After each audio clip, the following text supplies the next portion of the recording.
we got the next best thing. We don't have one, we have two White House reporters coming on today. So we should get an interesting perspective as to what's going on behind the scenes in the White House. We've got Reagan Reese from the Daily Caller, who's going to be coming on at 2:30. And then we've got Monica Paige from Frontline and TPUSA, who'll be joining us at 3 o'clock. So two interviews with two White House reporters. You've seen them. They've been in the White House.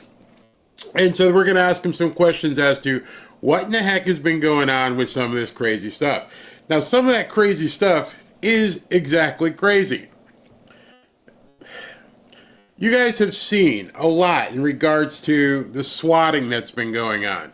And I'd love to hear from these ladies today. Are they even talking about it in the White House? Is it even something that the reporters care about, or are they just ignoring it completely? But I got a quick segment here about swatting, and I want you guys to check this out.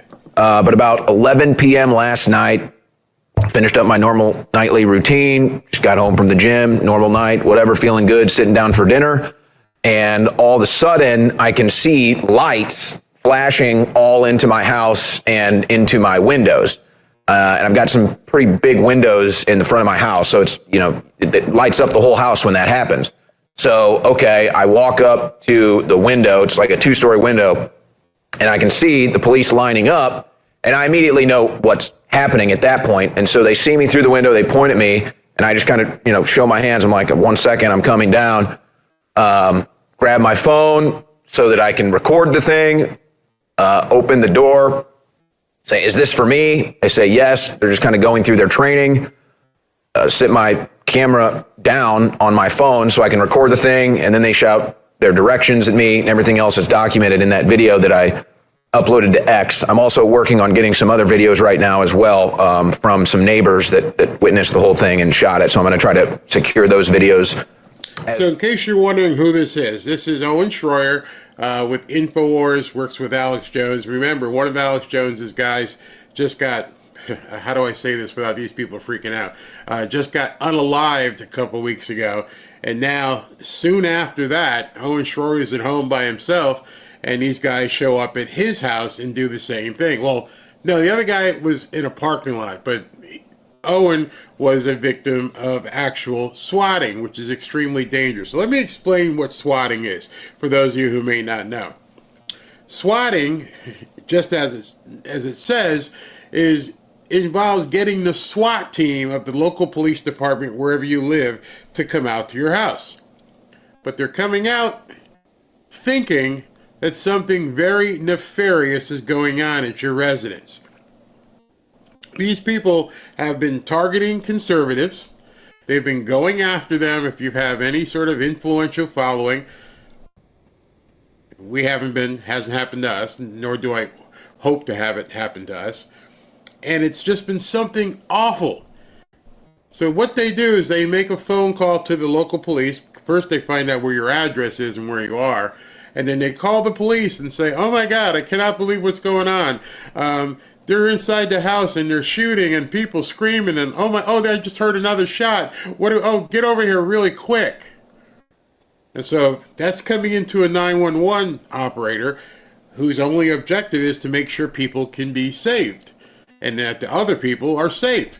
So what does she do? She does her protocol. She dials up active shooter, danger, Will Robinson, and then they send out and dispatch everybody they need to dispatch. When that happens, they show up at the house armed to the teeth, thinking they're going to have to take on an active shooter in the home. And what the bad guys are hoping for is that when they bang on your door at 1, 2, or 3 o'clock in the morning, and number one, you're going to be startled. Number two, you may end up reaching for something.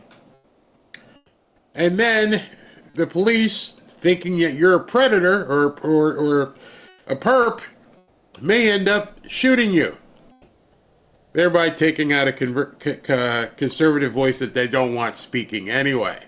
And it's happening over and over and over. So listen to what Owen has to say about what happened to him the other night. Well, And so they go through the process and walk me out of the house, ask me to basically take my clothes off. So I'm standing there with just some gym shorts on. I have to get on the ground, crawl backwards to get to them. They obviously handcuff me at that point, pull me up, sit me on the neighbor's house, on the side of the house, and then they go into the house, probably a team of 6 or 8. There was about a dozen cops out there.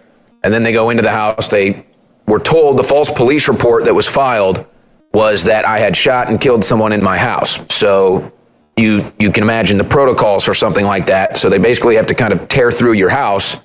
So I had to do a lot of cleanup last night.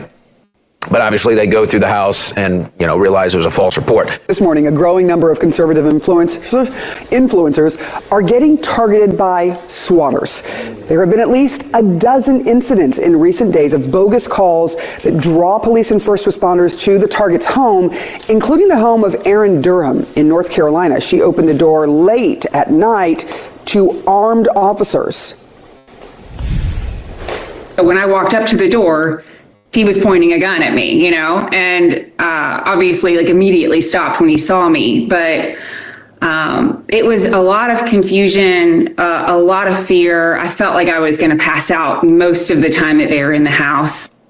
This is so disturbing. The FBI and Department of Homeland Security are now investigating these incidents, and CNN Hadass Gold is joining me now. She is looking into that. So before this lady starts talking on CNN, I'm amazed that finally it made it to CNN. It is so egregious. It is so dangerous what's happening. Now it's to the point where innocent people are in danger.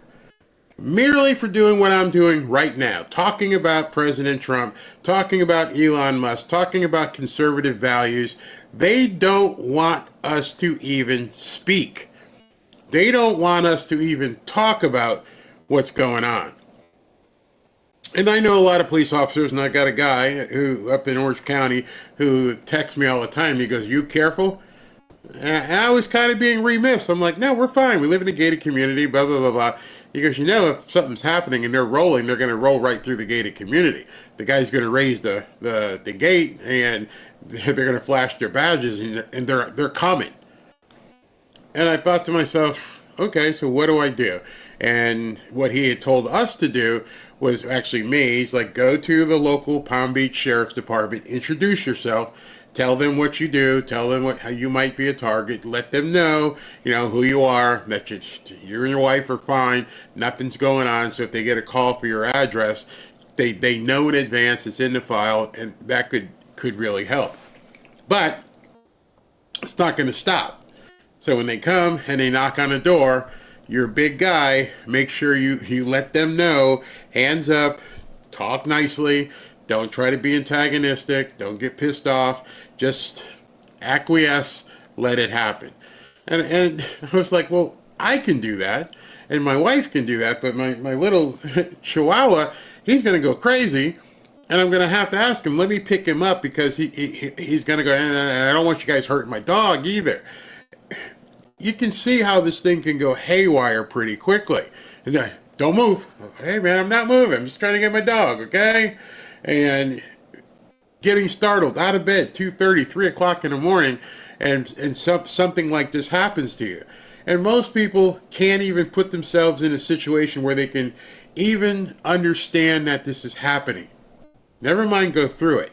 And then, if you happen to be like Owen and they start going through your house, if they think you're, a drug dealer or something, or they think you got weapons, they may break stuff and then they're not going to fix it. It's a scary situation, a very scary situation. As well, what are you learning? Who is the target mainly, and how does this all go down? So what we've seen is over the past 2 weeks, at least a dozen influencers have been targeted in these swattings, and not just swattings, they're also getting things like bogus pizza deliveries. Now, what we found commonality amongst... So the pizza deliveries. There's two aspects I understand from this whole pizza delivery thing. They're ordering pizza and sending it to your house. First, what I've understood is they're seeing it to see if you're home. If the pizza delivery has been confirmed, they're sending you a pizza. So then you get to knock on the door, "Hey, I got a pizza for Barry." "I didn't order any pizza." That's your first signal. Somebody's doing something and they're trying to find out information from you. So be careful if you happen to be someone with a YouTube channel or very vociferous on X, and if you get a pizza delivered to you that you didn't order. It's not a mistake. Somebody is doing something to check what's going on. The second thing, especially what happened with Owen Schroyer, they sent him a pizza with the guy's name on it that had been unalived. So it's the left is loving this. The left wants to see this kind of terrorization taking place. They've lost their minds completely. At this point, this is no longer a political party. This is a terroristic organization. You know what's going on with Elon Musk. You know what they're trying to do. They're lying to people everywhere they can. And that's why I'm kind of amazed that CNN even covered this. These influencers is almost all of them have some sort of following on X. Almost all of them are pro-Trump. Many of them have interacted with actually Elon Musk, the owner of X. Some of them have millions of followers and are super well known. And some of them are some of these more smaller influencers. But again, almost all of them are pro-Trump. Many of them call themselves conservatives. And many of them have interacted with Elon Musk. Now, as you noted, swatting is very dangerous and it can be deadly. These callers were calling with bogus calls of people being shot, of a home invasion, of holding people hostage. It causes a huge response from police and emergency services, which draws them away from other actual emergencies. But if there's confusion, something could go wrong and something could go very wrong. So I actually spoke to two of these influencers. I spoke to Aaron, who you just heard from. Look at that's what he woke up to. He woke up to, this is a different guy, Larry Taunton in Alabama. He wakes up to, and he's got a Ring doorbell or something there. He can see these guys with weapons, 3 of them, big weapons, long guns, right outside your door. And you're half foggy. You don't really realize what's going on here. And you've got a Ring doorbell, and you may not recognize that those guys are in uniform. And it just looks like 3 armed guys right outside. So your first inclination is, maybe I should arm myself. Maybe I should get it out there, wherever you keep it, and protect yourself, which could get you killed. And to Larry Taunton. She's in North Carolina. He's in Alabama. Both got these swatting calls right around the same time, early Sunday, right around 1 a.m. Both got bogus calls about that. They were pretending to be the homeowners, saying that they had been shot. There were other people had been shot, caused a big response. Here's what Larry said he experienced. Take a listen. There were no sirens, no lights, no announcement, nothing. And he's trying the door handle. So this is what scares me. Not many things do. This guy, Larry Taunton, who they swatted, is a conservative influencer. I've never heard of him. Maybe some of you guys have. Let me know in the chat. Have you ever heard of Larry Taunton? Have you ever watched any of his videos? Have you ever interacted with him on X? I never have. So it's not the Dan Bongino size people. It's not Steven Crowder. Tim Pool, he has been swatted, but they're digging really deep. They're going way down to, people my level, his level. I've never heard the guy, so I can't even imagine why he would be that much of a threat, except for the fact that he has an audience and he's talking about Trump. It's crazy. And I am crouched inside, armed, and I'm thinking if that man comes through my door, I'm going to light him up because you're just thinking somebody's here to murder me and my wife. And what's really notable is a lot of these influencers are armed. They carry guns. And so many of them are saying this could have turned really bad because I thought somebody was robbing my home. Breaking in. Yeah, Aaron called it a cheap form of domestic terrorism. Now, the FBI and the DHS say that they are investigating this. The Secretary of Homeland Security is saying that under President Trump's leadership, we will not sit idly by as conservative new media and their families are being targeted by false swatting. She also said this is an attack on our law enforcement and innocent families and will be prosecuted as such. See, I've got issue with this because those of us who have watched news over the last couple of years, we know that you hear the term chatter, and we're listening to Al Qaeda and ISIS and all these people, and we hear that an attack may be imminent. Well, are we not training that listening device per se, on what people are saying when they're either ordering pizza, if it's not them, or calling in and doing a swatting thing. Now, I know it's probably impossible. I can't even imagine how many calls a police department gets. But if it involves somebody shooting, I bet you that number shrinks quite a bit. And I would just think at this point that the police department, they have to respond, but they've got to do some sort of recon to make sure this just doesn't keep happening. What makes this hard to investigate is the technology that these people use with the swatting. They spoof their phone numbers. A lot of them even use artificial intelligence to spoof the voices. But there have been prosecutions on this, and this is a very dangerous game that people are playing. It is. It's really dangerous, and it puts a lot of people in a bad spot. The police and the people who are being swatted. It's disgusting. Someone is going to get hurt. Someone has gotten hurt. I remember this happening over video games. Yes, where someone got really hurt in all of this. People have been killed. And people have been killed. Yeah, exactly. This is an extremely dangerous game. It'll be interesting to see from the FBI if they're ever able to find who. And if there's any connections to the attacks we're seeing recently on Tesla dealerships, on the cyber attack that Elon Musk said happened on X, because there is this connection with Elon Musk here. Yeah. All right. Head House Gold, great reporting. Thank you. You think? You think that maybe the same idiots that are calling for violence on Tesla and keying cars and all the stuff that they're doing, putting poop on, you might think it might be the same group of people? Yeah, that's a good idea. Somebody's going to get hurt, and it's not an if, it's just a when. So I found this article on CNN's website. Excuse me as I cough a little bit. And this was a follow-up to that video. And it says, I just fell to the ground. Some of Trump and Musk's most public supporters targeted in a wave of swatting incidents. And then you can see it on a big blown up picture here, if I put it on that monitor. And now I am. Imagine waking up at 3 o'clock in the morning and seeing that. How would you feel? This guy has a Ring doorbell camera, and he can actually see some of these guys, but imagine if it was just a little bit darker. And in the dark, you see 3 guys approaching your house with long guns. You see how this can get really squirrely? And I know I didn't have the screen on because I just fell to the ground. Some of Trump and Musk's most public supporters targeted in a wave of swatting incidents. Larry Taunton was in bed around 1 a.m. on Sunday in his Alabama home when he noticed his dog Ranger getting worked up. His ears were up and moving like satellite dishes, he told CNN. He noticed a flicker of light, and then the German Shepherd headed towards the front door. Taunton grabbed his gun and followed, leaving the lights off. When he got to the kitchen, all he could see in the darkness was a figure in body armor. That would terrify me. I'm thinking if the man comes through my door, I'm going to light him up, not knowing that he's a police officer.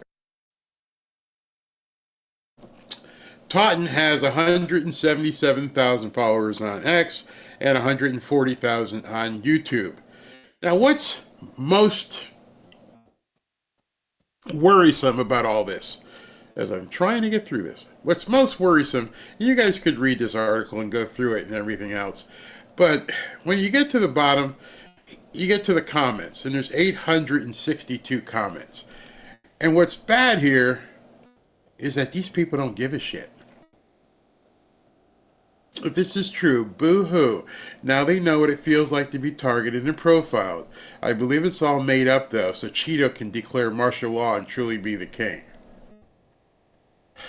I think this is a bogus story made up by CNN. A scary thought. What if these attacks and Tesla vandalism are being done by people who are trying to give Thumper an excuse to declare martial law? Yep, he's just waiting for an excuse. I could go on and on. He has been affected by the incident, considering he could have unintentionally harmed her or children had the night gone differently. How exactly does one shoot children unintentionally? Adult homeowners, tenants can be mistaken for intruders. In the heat of the situation or total darkness, a lot of shots can be fired. People are trying to reason with these people. I can't stand red hats as much as the next Democrat, but this is just wrong. It's a person's right to believe what they will, live and let live. See, those are the Democrats that we have to find a way to contact. But it just goes on and on and on. What do I think, you ask? I think the communists are a lot of brain-damaged Republicans here.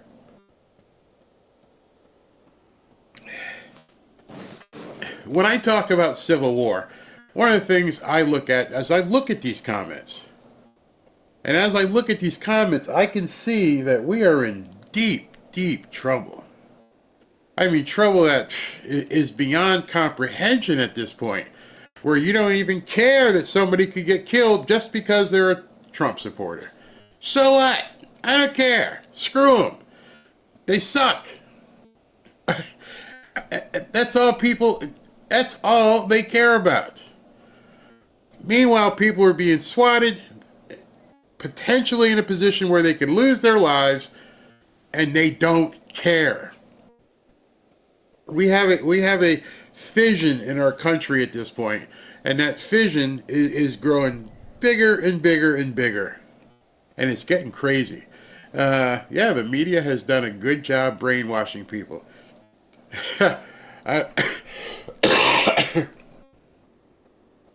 You and Tim Pool would get along nicely. Not really sure what you mean by that. Liberals have turned into ISIS. Yeah, they want us. Understand as you're looking at this, they don't want us to be an opposing party. They want us dead. The media has done so much at this point to make these people just completely hate you. Something happened in the Orlando, Florida airport yesterday that really made me think, oh my God, we have reached critical mass. I'm going to tell you a story. I couldn't show you the video. A woman has her dog. And she goes up to the counter and like, hey, you can't fly with this dog unless you do this and this. Like normal people would know that going before they got to the airport. You know what she did? You know what this woman did? She took the dog into the bathroom and drowned the dog and left it there so she could get on her flight. Do I know if she was a Democrat or not? There ain't a whole lot of people out there I know who would just kill their dog just because they're late for a flight. You can make up your own mind on that one.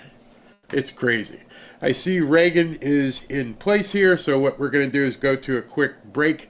But be careful out there. Be absolutely careful. We get back from the break, we're going to have Reagan Reese from the Daily Caller on. As you know, President Trump has assembled the Avengers to make America great again.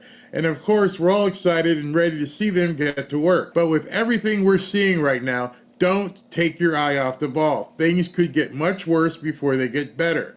With the possibility of World War III still looming, and with the Democrats doing everything they can to impede Trump, you still need to keep your guard up and your money protected.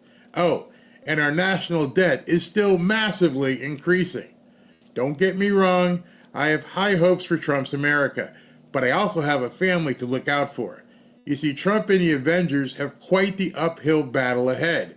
That's why I'm making sure I'm protected, and I'm recommending that you do the same. One way to be protected is by diversifying your portfolio. That's why on this channel I've been happy to partner with Lear Capital. As you know, I've been involved in real estate for quite some time. And although I dabbled in gold and silver, Kevin and his staff at Lear have helped to educate me even further, especially in regards to silver. Give Lear a call today and they'll show you how easy it is to move some of your savings or your retirement account into gold and silver. Gold and silver have been proven to hold value and protect wealth for the long term. Call Lear today at 800-601-5430 or go to learberry.com to get your free gold and silver wealth protection guides. There's no obligation, just free information. Many of you have seen my interviews with Lear founder Kevin Demerit, and I can tell you this company is solid and likes to educate their customers. Just so you know, Lear has over 27 years of experience, thousands of 5-star reviews, and over $3 billion in trusted transactions, and is the only company with a 24-hour risk-free purchase. You don't pay unless you're 100% satisfied. So call 800-601-5430 or go to learberry.com. And when you call, don't forget to ask how you can get up to $15,000 in bonus gold or silver with a qualifying purchase. So if you'd like to take advantage of this opportunity, please call my friends at Lear Capital at 800-601-5430 and tell them Barry sent you. All right, so some people were thinking either I just made that up or that's not possible. It didn't really happen. I'm not going to spend a lot of time on it because I got Reagan waiting, but it's everywhere. So if you here's the article, and all you got to do is look. There's information out there, and this is the kook who did what she did. It's pretty bad. I'm not going to read it to you because it's kind of pisses me off. But she couldn't get on the airplane, and so she drowned the dog in the airport. And that's I'm not even going to call her a woman. That's the beast that did that. But you can look it up and get the details if you want. They're kind of sordid. So don't do it if you have a soft stomach. So anyway, let's talk to Reagan about what's going on in the White House. Reagan, can you hear me? I can, Barry. Oh, good. How are you doing? I'm well. How are you? Good. So you had a short day today with President Trump heading back down here to Palm. No, he's not going to Palm Beach. He's going where? To Philadelphia, right? So Bedminster. Bedminster, from yeah. Bedminster, and then he's going to go to Philadelphia. And I'm actually the White House pool reporter tomorrow, so I'll be greeting him back at the White House tomorrow when he returns. Oh, very nice. So he's going down there for what was it? A wrestling match or something? It's the NCAA, so the College National Championships, and he's going down there. And I think Clay Travis of Outkick is going to be joining him. Oh, wow. That's very, very cool. I wonder why he's going to a wrestling championship, but hey, I love it that he's there. I mean, that's pretty cool. So, watched this past week of different press conferences. Well, Caroline always does her business. What are people saying? I mean, without you getting yourself in trouble, and I always tell Monica the same thing, because I don't want you to be bullied by these people in the press corps, but how are they thinking about this whole Tesla violence thing? I mean, I think it's evident by the lack of questions that we are getting in the briefing room. We asked about it in the briefing room. I asked Caroline about it. I asked her if they think it's coordinated attacks, maybe if they know who is behind these attacks. But other than that, I really think what we've seen from the media is they're just so focused on freaking out about the Department of Education being shut down, whatever Doge is doing. They're freaking out about whether Elon Musk is president or not, which is weird to spend time on. We know he's not president. And so I think that's the example. That's how I can know how they are reacting to it, is because they're not asking about it. And these aren't just little keying of cars or slashing of tires, which is bad. These are showrooms being shot at, lit on fire. Molotov cocktails are being used. These are really serious threats that are escalating by the day. This isn't something to be dismissed, but the legacy media is going to act the way they're going to act. I mean, next weekend, 22nd, March 29th, is this day of reckoning, whatever, at Tesla dealerships all around the country. Nobody wants to talk about that and find out what degree of readiness the government's taken, or, I mean, it really is something they don't want to even touch? That's a great question. I did see from a Bulwark reporter today, they were complaining about the amount of agencies that have gotten involved in this. And so maybe that's the way they're talking about it. And this tweet that I saw, it said something like, this reporter said, by my count, there are 3 government agencies that are involved in this in helping Tesla out in the government. Right. And all the replies are saying to the guy, hey, what could be going on at Tesla that requires all the government agencies to be responding to this? And so I do think actually we probably will see the media start to ask about it. when they feel like the government has done too much to protect Tesla, or when they feel like they shouldn't be spending resources on protecting Tesla. That's where the media will get involved. It's incredible. We all watched the spaceship come back, and the astronauts arrived safely. And then the following day, Caroline had a press conference, and it seems as though she opened a press conference talking about it, and nobody had a question about that. So one of the things I wonder when you're up there, are the questions given to them by people at the desk back at the television station? Because it seems like there's some sort of detachment from reality. They're asking questions seemingly nobody else wants to hear. So it doesn't make any sense. Yeah, I mean, one day everyone asked about Doge and Elon Musk. Every single question. I asked about the border wall. I asked, when is the border wall going to be finished? Same thing, everybody continues to ask about, all the whatever they want to cry about, USAID being shut down. We asked about where the JFK files, where are the Epstein files, if they could speak to us about the violence on Tesla, etc. I think that for these journalists at NBC, ABC, Politico, New York Times, whatever, they need to touch grass. They need to get out of DC, because I'm constantly in contact with our base at the Daily Caller, and they are Americans across the country, in the Midwest, in the West, the South, the Northeast, wherever. And I'm asking them, what's important to you? They're telling me if they like to question that I asked. And that's how it's been for me to figure out what's, not what they want to hear about. It's not what my editors are telling me. I mean, they have some input, but it's really about the American people for us at the Daily Caller. And I really think that the legacy media is whoever they're getting their questions from. It's not the American people. That's on display in the press office. You mentioned something that caught my attention because I didn't even know. So you may have just told us something that many people here may not have realized. You said that there were already government agencies working on this Tesla thing next weekend. What agencies are involved?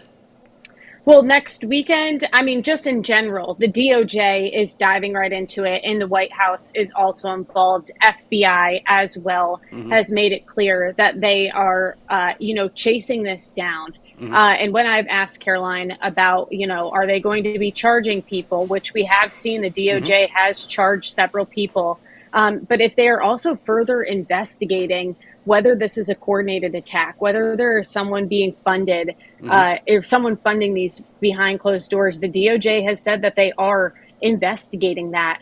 I got sent a Google spreadsheet that had just, dozens and dozens of protests around the DMV area where you can go and, protest a Tesla. Who is setting that up?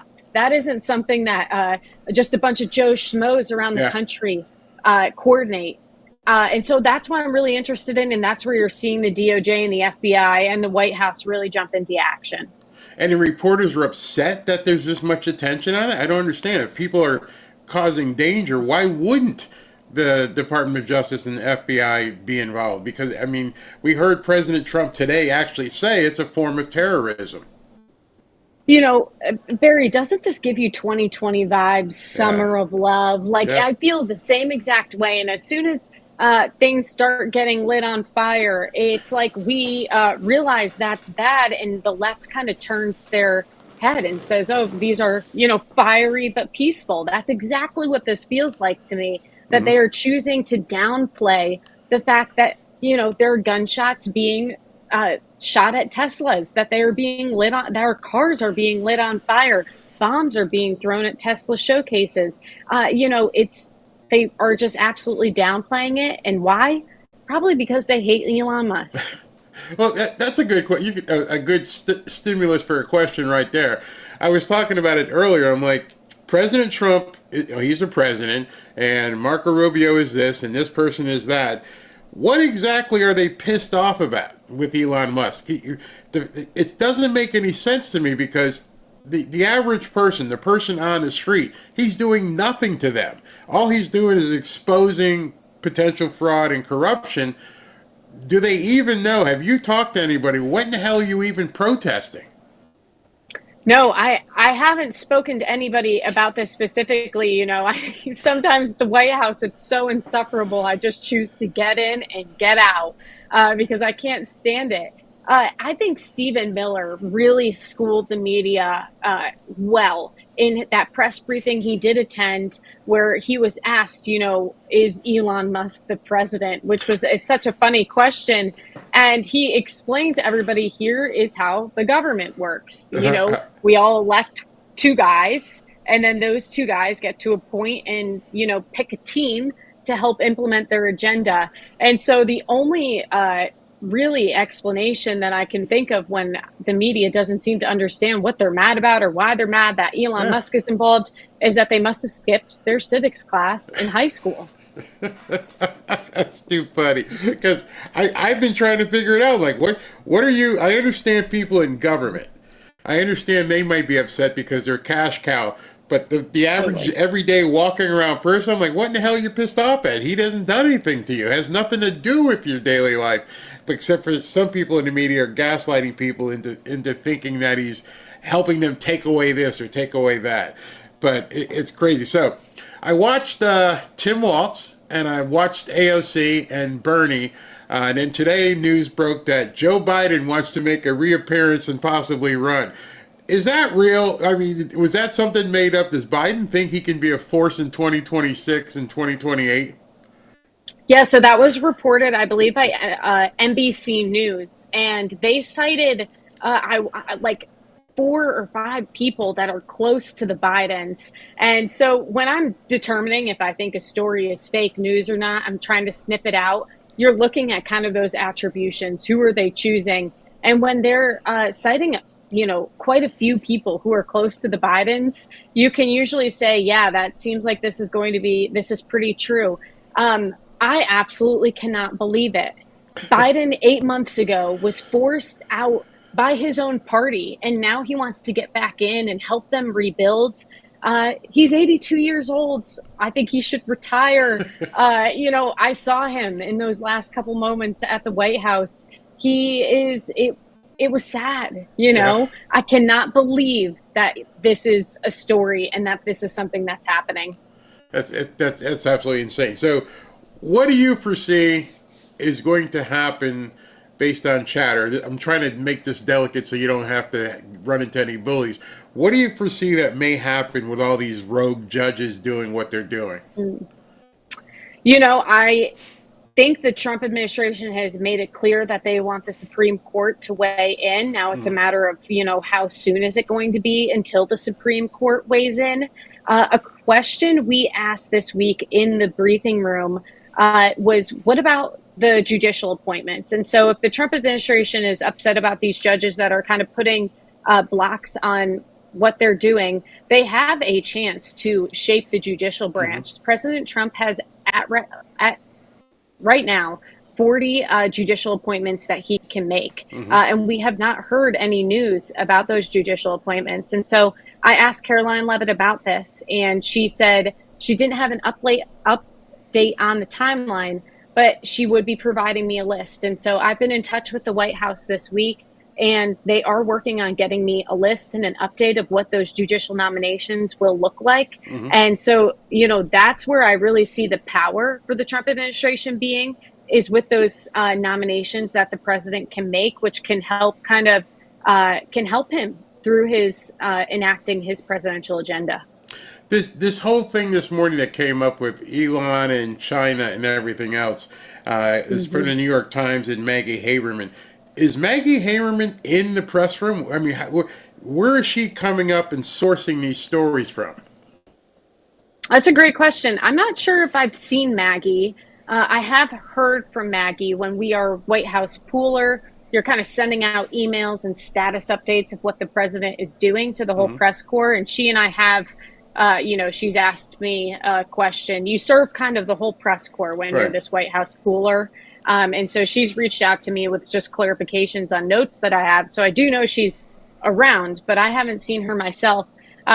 What we know about Maggie is that she covered President Trump before he even had aspirations to run for president, and that she's pretty tight in his world. And I also believe that she might have President Trump's phone number. Wow. and they do have, that connection. And so I have to imagine that the sources she has are from the time that she has spent covering President Trump before he made a run for the White House. And that's a position I really covet that she has. But what we've heard from Trump, from Hegseth, from the Department of Defense is that the report that Elon would be being briefed on our war game against China is false. And that was incorrect information that the New York Times was given. Now, today also, I was going to cover that tomorrow. It looks like Taiwan, a company in Taiwan has now said they're going to put up like 100 billion or 50 billion. Did that hit with you guys yet? No, I haven't seen that. Yeah, that just and what interests me about that is I'll have to look it up, but there's a Taiwanese company that just committed something like 45 or 50 billion dollars. And immediately what I thought is if Taiwan is investing in America, then all of a sudden, by proxy, we have to obviously protect Taiwan, which is going to piss off China because whatever plans they had now just changed because of this investment. Is nobody talking about that yet? No, not that I have heard. That's a great question and probably something that's kind of come up a little bit more, but I haven't. And so, I'm not sure. Maybe it doesn't sound like, from what Trump and Hegseth have said, that that's something that they're concerned about at the moment. And that it doesn't seem like if there was any chance that Elon was being briefed on China, which we now know he is absolutely not being briefed on China, I don't think it was because of the possibility of the Taiwan deal or pledge. I can put this up because it just came up an hour ago from somebody I trust. Okay. I think you can see the screen. Tell me if can you see that? Can you see that screen? I can. Yep. All right. It says Taiwan just signed a deal to invest in a $44 billion Alaska natural gas pipeline and has committed to purchasing their liquid natural gas from Alaska. This will bring in billions into the U.S. economy instantly, the Taiwanese president said, and on and on and on. What's interesting to me about that is that it wasn't a company from Taiwan. It was actually the Taiwanese government who says we're going to put in $44 billion. So that may be something you might want to check out, moving forward, because that's a huge amount of investment from a country, not an individual company. And by virtue of putting that kind of money into the United States, all of a sudden, we're going to have to protect those interests because obviously Trump's going to want that $44 billion. So that I'd love to hear what you find out about that next week sometime, because that's huge. It literally just came out about an hour ago. So that people probably haven't hit the wires and everything yet, but that's going to be absolutely huge. Two more questions I got for you. Epstein files and JFK files. JFK files got released. Epstein files, we don't even know what's going on with those. I see there's been a dearth of reporting on JFK files. Why is that? Okay, so with the JFK files, there are 80,000 apparently that are being released, and I believe only 1,000 or so have been uploaded to the digital database. And so President Trump was asked about this today. Peter Doocy of Fox News asked Trump, there are so many documents, people are trying to go through them, and not even the whole story isn't online yet. People haven't had an opportunity to kind of get this entire the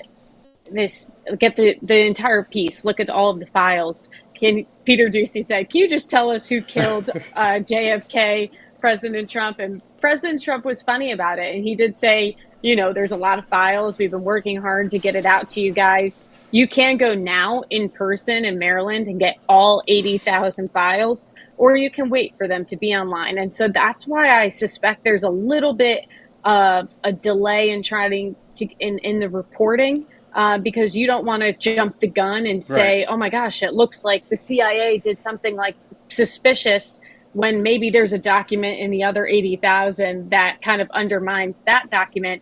And so I do think we'll see more reporting as those files are continuously uploaded. The National Archives has said that they're working very hard on it. But President Trump said that he does not believe there's really a bombshell in the JFK files. So we'll see if he's correct. Maybe he is, and maybe that's why we haven't seen anything written. What about the other set, the Epstein The stuff? Epstein. So I asked Caroline Levitt about this, a couple press briefings ago. She did not have an update for me on when the Epstein files would be released, but said that they were working hard on them. And I know that is so frustrating for so many people. So we're going to be staying on it. You can follow my work. I'm going to keep asking. I'm going to keep trying to get you guys answers on that.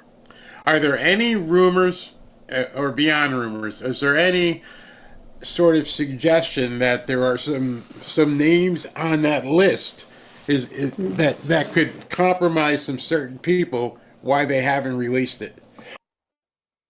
I haven't heard anything substantial yet to make me believe that. But of course, delaying the files, it makes people wonder, and it kind of feels like what force, what's going on behind the scenes that's delaying these files? What don't they want us to know? Who are they protecting? And so you have to think at some point it is in the administration's best interest to get those files out as soon as possible, because then it can put all of these rumors, all these suggestions that something is going on behind the scenes, if there's something they don't want us to see, to bed, because that's the last thing that the Trump administration wants. So I am hoping that we do get to see them soon. I'm just looking at you. I'm not judging you, but you appear to be a little bit younger than maybe when this story broke. But you've probably heard of, I think her name is Amy Robach. Is that her name from ABC? Okay. You remember when she did that? So, yes. She did that expose, and she was on a hot mic, and she didn't realize it. And she said, "We have everything. We had it. I had this story, and they killed it." And then it seems like they killed her career because she kind of just poof, she was gone. Who have you ever talked to her? Has anyone ever asked her, "What in the hell were you talking about?" No, I haven't. That's a great question. I would have to look more into that. I'm not sure if I've ever crossed paths with her or if I've, read her work, but that's a great little note that I'm going to keep in my mind as soon as we get off the phone, and I'm going to make sure that I look into her work, and maybe that's another question that needs to be asked. And maybe that's something even the president would speak to. I mean, she seemingly got banished to the media version of Siberia. I mean, she was an ABC anchor, and then poof, she was gone just because she got caught on the mic talking about this thing. So it's crazy. So last question, because I know you got to run. Excuse me. We're seeing Gavin Newsom. We're seeing Michelle Obama. We're seeing a bunch of these, I guess we consider high-profile Democrats trying to get into the podcast world. Have they realized themselves now that the legacy media is not going to work for them and that people are tired of it? That's a really great question. I never thought of it that way before. I do think that the 2024 election was really a wake-up call for Democrats, and they are realizing that this new media is really something that Americans are tuning into, and that's really a way to get to the American people. They're not really getting their news from traditional news sites. I mean, a majority of the reporting that I put out is really, it's really crucial that I'm on Twitter and that I'm promoting it through there, and that I am speaking on podcasts and, trying to do shows with people to, get the information that we know out to the American people and also hear from them. And so it's been a real wake-up call for me as a journalist. I think it's been a real wake-up call for politicians. We saw the Trump administration campaign really harness it well. We saw Kamala Harris's campaign not use it well. They kind of, floundered on that. They skipped by Rogan and opted for The View, and then The View almost killed Kamala Harris's campaign. And so I do think, Barry, that's a really interesting suggestion that you made, that these podcasts are definitely probably something that these Democratic leaders are looking at as a way of trying to harness this new media and rebrands the Democratic Party. The only problem is it doesn't seem to be working. Doesn't working, and the second part of that is what does it do to the left wing media like CNN and MSNBC? Because if the big guns in the party are like, hey, this isn't working, we're going to start doing our own stuff, then what need do they have for these people? So that's something to continue to watch. One last question for you. What do you foresee? What's on the table, do you think, for next week? Ooh. I don't want to reveal my report. I don't want to get ahead of my reporting too much. But I do want to kind of see, I want to dig more into this story that Joe Biden is going to get back into the politics game. And I'm curious, what are Republicans thinking of this? How are they strategizing against this? And so I think that this whole story of Democrats in disarray is going to be something more for us to tap into. And I'm still waiting to hear if President Trump thinks that if he can take Tim Walz. You know, Tim Walz is saying that he thinks he can beat up MAGA supporters. I want to hear if President Trump thinks that if he can beat up Tim Walz. So that's going to be something I'm also going to be trying to ask him. That's funny. That's real funny. All right, Reagan, thank you very, very much for taking your time. And wait. You said tomorrow you're the pool person, and so you get to greet him. What does that mean when he comes back? Yeah, so I think the president is going to be returning from the wrestling match. We haven't gotten guidance on this yet, but I have to assume he's not going to be spending the night in Philadelphia. So if the president does, return to the White House tomorrow night, my job as the pool reporter for In Town would be to be there and kind of report on it as it's happening. Say he landed in the White House South Lawn, try to yell a question to him, just kind of transcribe his every move, his every action. And we blast that out to all of the other White House reporters who aren't able to be at that event so they can stay up to date. But also then that becomes the archive, that becomes the historical, note for the day. It's cemented in history as here's what President Trump did on Saturday, March 22nd. So if he returns to the White House tomorrow night, I'll be there waiting for him. Are you one of the only ones, or is there a couple? So the White House, I will be there with, there's some TV crews, there's some photographers, and then there's just a couple reporters. So it's a pretty small group of people, maybe a dozen of us or so. Oh, wow. Very cool. Well, thank you very much for taking the time on a Friday afternoon. You're going to be busy this weekend, it seems, and let us know. We'll keep following you on X to see what you post, and we'd love to have you back anytime you want. Thank you very, very much, Of course, Reagan. Barry. Yeah, thanks for having me. I love it. You guys can see her handle, so those of you who haven't followed Reagan yet, go ahead and follow her on X. All right, Reagan, thank you very much. Thank you. Bye-bye. All right, everybody, that's Reagan Reese from the Daily Caller. If you haven't followed her, now would be a good time to do so. Now, I've got a new thing I have here. It allows me to change over because I got to get ready for Monica right now. So I've got this thing called The Break, and it gives me like 90 seconds to do a couple things. So hold on one second. Welcome back to Fanfare with Barry Cunningham. All right, so that is Trump Doral. It allows me to put that on for like 90 seconds and then do the changeover that I need to do and to get ready for the next segment. So you're going to be seeing a lot of that. And I've got so much Trump information I can use to rotate the videos, but that was Trump Doral down here in South Florida in Miami. Beautiful property, beautiful property. That fairway is like a carpet. Yeah, it's very nice. Why can't you discuss what the latest is between DOJ and Judge Boasberg instead of talking about nothing? Salvatore, Monica is coming up next, and she's in the White House, but what I'm going to tell you is probably not something you like. I doubt a reporter in the White House knows anything about what the DOJ is doing about the rogue judges. All they're going to be able to speak to is what they've been told or what they've heard from other people in the press corps. Excuse me. They are not going to be able to tell you what the DOJ is doing in terms of, of going after these rogue judges.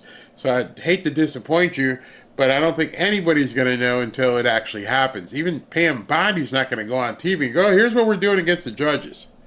So come on, bro. Come on, bro. Seriously. Wow. Yeah, really, Salvador. Yeah, he thinks they're going to come out and say, oh, yeah, we're going to arrest the judge tomorrow. Whew. Come on, bro. Get with us. Anything about Greenland? Okay, yeah, I'll ask Monica if she's heard. Let me get out the trusty pad, and I'll ask her about Greenland, because I've got some questions for Monica as well. I didn't want to double up on them, so we'll do that. Let me just make sure. Monica's at 3 or 3:30. Let me just one second. Let me just make sure. Okay, Monica's at 3:30. So that's great. So I can go on to my next segment. I thought she was at 3. She's at 3:30. All right, so something big happened, and I wanted to go into this. I can get most of it done before Monica comes on. So we're going to make a quick segue here. Segue meaning going into a new segment here, and we're going to talk about what's going on at the IRS. So let's listen. Doge was in the building. We took down our pride flags. I took out any books I felt would be incriminating.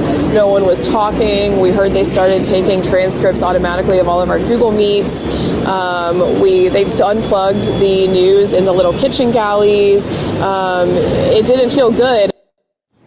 All right. Well, you've heard the sob stories, and they are quite entertaining at times. But the media, they continue to spread this story that Doge is some dark, mysterious organization, embedding itself in departments, like some jackbooted thugs, just intimidating staff, threatening those who don't comply. Okay. We're asking, what is the truth? Well, tonight we sit down exclusively with one of the men responsible for turning Elon Musk's Doge plans into reality. Joining me now is Sam Korkos, who's a special advisor within the U.S. Treasury Department. He's also CEO and co-founder of Levels, which is a really cool health and wellness software company. Also joining me, he's getting second billing tonight, Treasury Secretary Scott Bessent. We'll get back to you, Mr. Secretary, in a moment. But Sam, let's start with you. Okay, so what you're about to hear, if you haven't seen this segment, it is flipping amazing. He is going to drop some information here that's absolutely crazy about the IRS. As if we haven't heard enough crazy information about these various departments. What he's about to tell you, the department that's responsible for taking your money, collecting your money every April 15th is mind-blowing here. No one knows much about all of you guys who are working together, and I know you work at Treasury now. Tell us what brought you here into Washington and what your top priority is. Yeah, I've been brought in to look at the IRS's modernization program in particular, as well as the operations and maintenance budget. I really care a lot about this country, and this is a huge program that's currently 30 years behind schedule, and it's already $15 billion over budget. Wait a second. Explain to our viewers what the program is in layman's terms. Yeah, you heard that right. He didn't stutter. It's already billions of dollars over budget. Yeah, so the goal is to take, the IRS has some pretty legacy infrastructure. It's actually very similar to what banks have been using. It's old mainframes running COBOL and assembly. And the challenge has been, how do we migrate that to a modern system? Virtually every bank has already done this, but we're still using a lot of those same systems. And typically in industry, this takes a few years, maybe a few $100 million. And we're now 35 years into this program. We've actually been, if you ask them now, it's 5 years away. And it's been 5 years away since 1990. It's supposed to be delivered. The inefficiency of government needed to be exposed. They've been working on this for 35 years. We're almost there. We're 5 more years. We're almost there. We just need more money from people. We need more billions. We're making progress. Oh, we're close. Here's 5 more years. And what you have to find very interesting about this is that the Secretary of the Treasury is sitting to this guy's left. And Laura kind of intimated and goes, well, you're kind of the assistant here. You're second fiddle to this guy. Think about that for a second. A sitting cabinet member who's unbelievable in terms of his ability to look at things financially is letting this guy, this young guy, tell him everything that's wrong with the IRS. You got to let that sink in first. We're in 1996, and it's still 5 years away. In your area of expertise that informs your ability to do this review is what? I'm a software developer by background, and I'm a CEO of a software technology company. So when you came into the department, the first thing you do is just get into the guts of the system and see how it operates? Yeah, really talk to the software developers, talk to the people on the ground and what they're seeing. I think one encouraging thing is we actually have quite a lot of software talent on the ground, the people writing code. We actually have quite a lot of good people. It is almost always the case that when I ask them what the correct answer is, how do we solve these problems, they're almost always right, which is good. They just haven't been in a position to be empowered to make those decisions. So I'm actually pretty optimistic that we can solve this.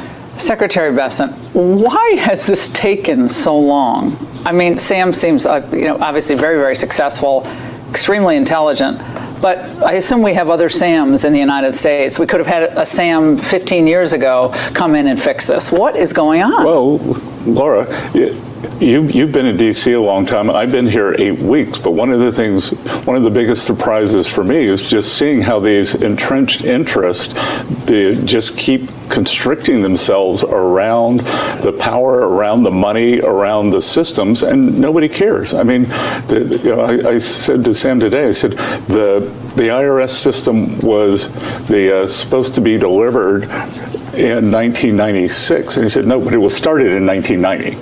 So that's how far behind they are, and nobody. Think about that for a second. Yeah, those of you who worked in business or owned your own business or currently own your own business, something that, hey, we're going to change the software here, okay? And we're looking at doing it, and that was 1990. 1990. And here, this is 2025, so 35 years later, we're almost there. Just a little bit, a couple more billion, and we might have this done. And yet we have the media and the Democrats freaking out because this stuff is being exposed. And the only thing you can come back to over and over and over again, a smart person would have to look at this and say, this is intentional. It doesn't take 35 years to change a software system. It doesn't. And it doesn't take billions to not finish it. So the question is, A, where did the money go? And B, who was allowing this to just keep going and going and going with no determining date on when this was going to, be fixed? And how can you be the agency responsible for collecting our money and you can't even get your own crap together? Cares. And the other thing we're seeing too is, as Sam said, some of the employees, many of the employees are fantastic. It's this consultant group who has they're like a boa constrictor, they're like a python. They've got themselves no pun intended. Yeah. Python language. All you coders have it. It was intended. So yeah. Okay. Smarty pants. Thanks. But they've constricted themselves around our government, and the costs are unbelievable that are being passed on to the American taxpayer. Okay, so Sam, again, you come in from this tech company. You've been in directing engineering teams. You've been doing your own coding and software engineering for so many years. But you come in here and you see this is one of the most important departments in the world, not just in our government, in the world. And you see how this has been organized and run for so many years. What, as a human being, what is your reaction to that? Were you stunned as I am just hearing about this? Yeah, it's hard to really grasp the scale of this because we process at the IRS about the same amount of data as a mid-sized bank. And a typical mid-sized bank will have somewhere between 1 and 200 people in IT, and they'll have an operations and maintenance budget in like the $20 million a year range. We have 8,000 people in IT, and our operations and maintenance budget is $3.5 billion a year. I don't really know why yet, but I will tell you that 80% of that budget goes to contractors and licenses. So So you're paying contractors billions of dollars who can't get the job done. And there's nobody proficient in the management of the IRS who can recognize that this thing has been run like the California train system. It's just nothing happens. And so as you hear these people, and like Laura, she's shocked, I was shocked, and I'm sure Scott Bissett was shocked, and anybody who's been involved in business was like, this doesn't make any sense. How is Washington doing this? Well, they're stealing from you. This kid may not, this young man, he may not say it because he's like, I can't go there.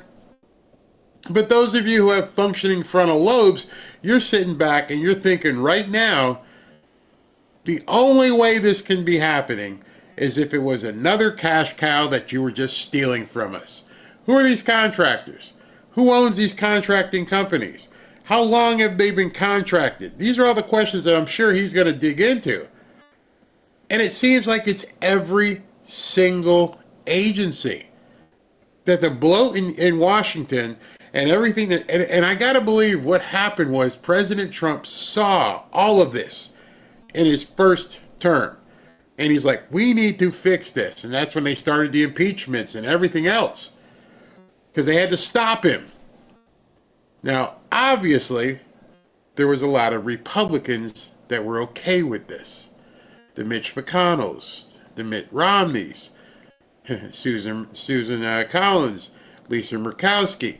You don't see this kind of street accident and look the other way, unless you're personally involved as well. There's so much. I don't think, put it this way, I think at this point, President Trump firmly believes, and you can hear Howard Lutnick talk about it all the time. Yeah, we can balance the budget. Balancing the budget isn't going to be that problematic once you stop all the BS. Wow. Contractors and putting these projects out to bid, Mr. Secretary, how big a problem has that been? Well, clearly it's a problem, and that's why when you and I were talking the other night, that's why I wanted to bring Sam in, because I just got a briefing from him, and my jaw hit the ground when he was talking about the cost, the timeline. As you know, we talked about it before, I have 3 priorities with the IRS: collections, privacy, customer service, and none of those are being well served. I mean, look at the scale of this. And Sam, for Americans watching this tonight who've heard all these stories about the people brought in to dismantle the government and rip it apart and destroy people's lives, you didn't have to do this. You have a lot of priorities in the business world, but again, like Musk and like people even younger than you who came in, they got the world on a string. So what do you say to those people who are hearing all these frightening stories about what you and the Doge Bros, as they're called, are doing? Yeah, this is definitely not on my bingo card for this year. I was very much planning to continue to focus on my company. We have a 15-month-old boy. It's been really fun, but I got a lot of friends of mine in administration telling me how serious this situation is, and so I'm taking some time to really focus on this. I think it is a huge part of our government is collecting taxes. We cannot perform the basic functions of tax collection without paying a toll to all these contractors. We really have to figure out how to get out of this hole. We're in a really deep hole right now. IRS employees, according to CNN, claim that you were basically ignorant about how the agency works. I guess you were supposed to know everything before you got there, but that's what they're saying. Your response to that?